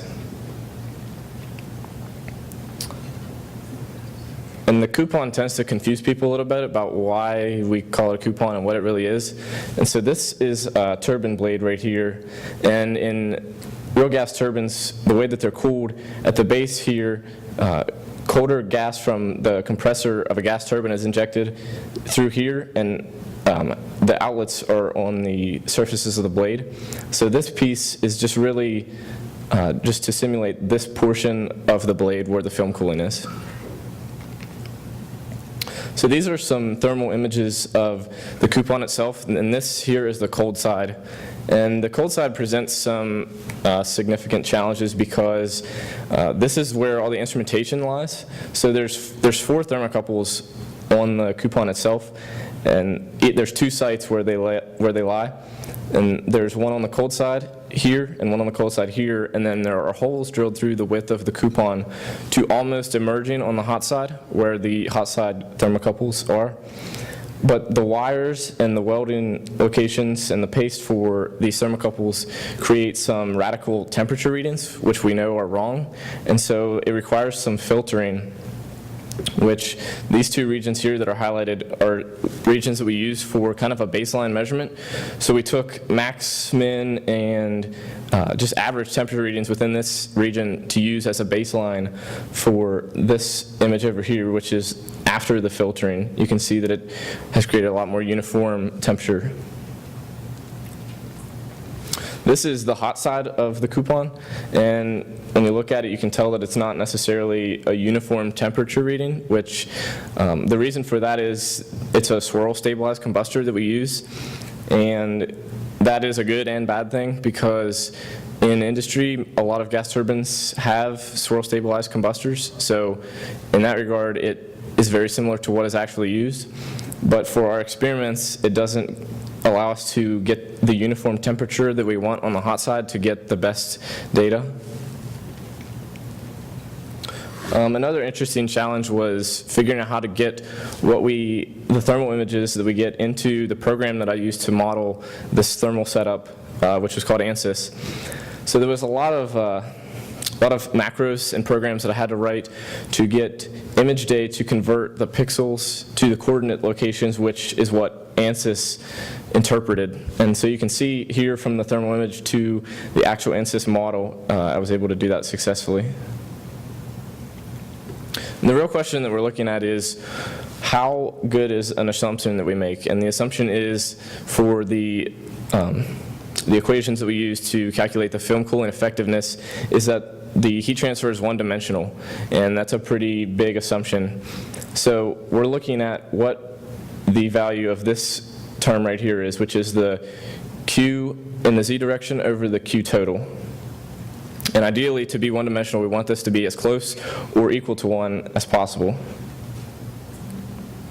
And these are 2 images taken from ANSYS at the planes where the thermocouples that I was talking about lie. And I need to be clear that these aren't temperature readings. I created a user-defined function to calculate what I was just showing you with that expression, the QZ over the Q total. And from this color scale over here on the side, that's what we're looking at to see our numbers. So the blue is closer to 0 and the red is closer to 1. So anything in the red, orange area, like right in here, is closer to 1, which validates the one-dimensional assumption, whereas these blue areas in the green are closer to 0, so the heat transfer is not as one-dimensional. And if you look here on the edges of both images, that you can see that the heat transfer isn't very one-dimensional, and we expect that because the way that this coupon is set up in the experiment, it loses a lot of heat from the retainer piece. So at each edge, really, the heat loss to that retainer is pretty significant.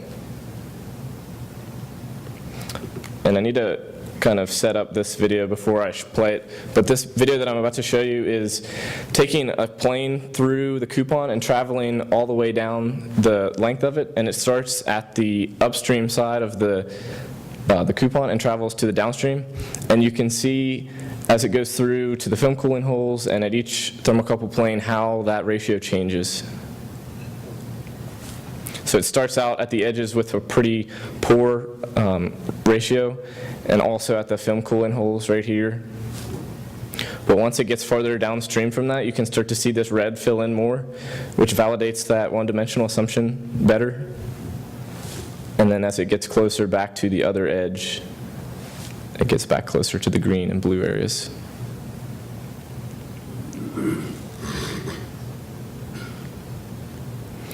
Now this diagram here is temperatures, so a big thing that this model is going to be used for, it's going to be a useful tool for them setting up new experiments. A big thing that they do, they test different film cooling mechanisms regularly.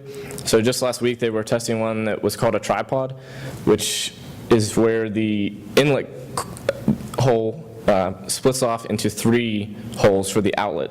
And so they just test different configurations of these film cooling. And when they instrument these coupons, they need to know where the best place to put the thermocouples are to get their best reading. And if you look here, right here is one of the thermocouples, and it's placed right at a temperature gradient, which is not good because that's going to give us poor temperature readings, and the heat transfer there is going to be more extravagant, and it's going to give some false readings. So this model is going to be a useful tool for them to predict in future tests where to put instrumentation and how to set the experiment up a little more accurately. This here is a graph. It's taken right here at this red section through the center of the coupon. And it just graphs the ratio as you start from this edge and travel down. And these regions highlighted in the red are regions where that ratio dips down and the one-dimensional assumption is invalidated. But as you get to areas like right in here where our thermocouples are placed, that ratio goes back up to where that one-dimensional assumption is more valid.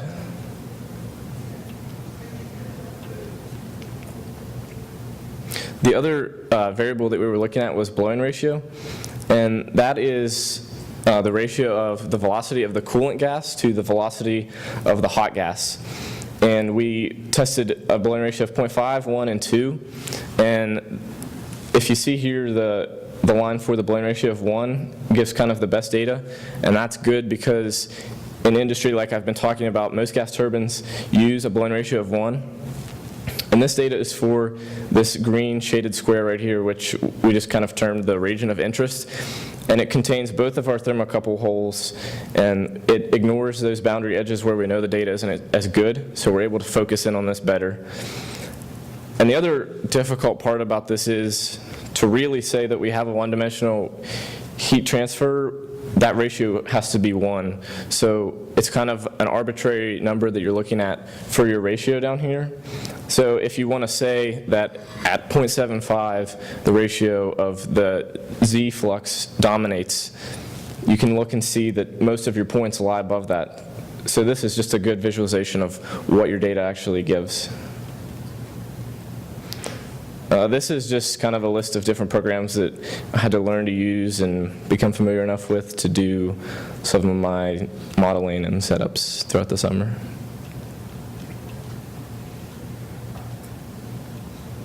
And then references. And I just want to thank everybody that helped me throughout the summer. My mentor was really helpful, Doug Straub, and everybody else that helped me along the way, and anybody that played a part in this program, and anybody that's watching online too.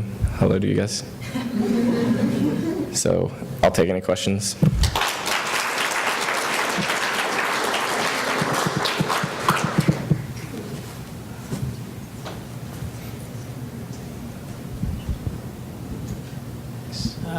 Great presentation, Andrew. It looks like you did a lot and learned different commercial packages. So Thanks. it's good. The question that I had was about some of the results, and it seems to me that, I don't know, you might correct me, but as you get close to your boundary conditions, and it seems to me that that's where you don't get that one-dimensional assumption.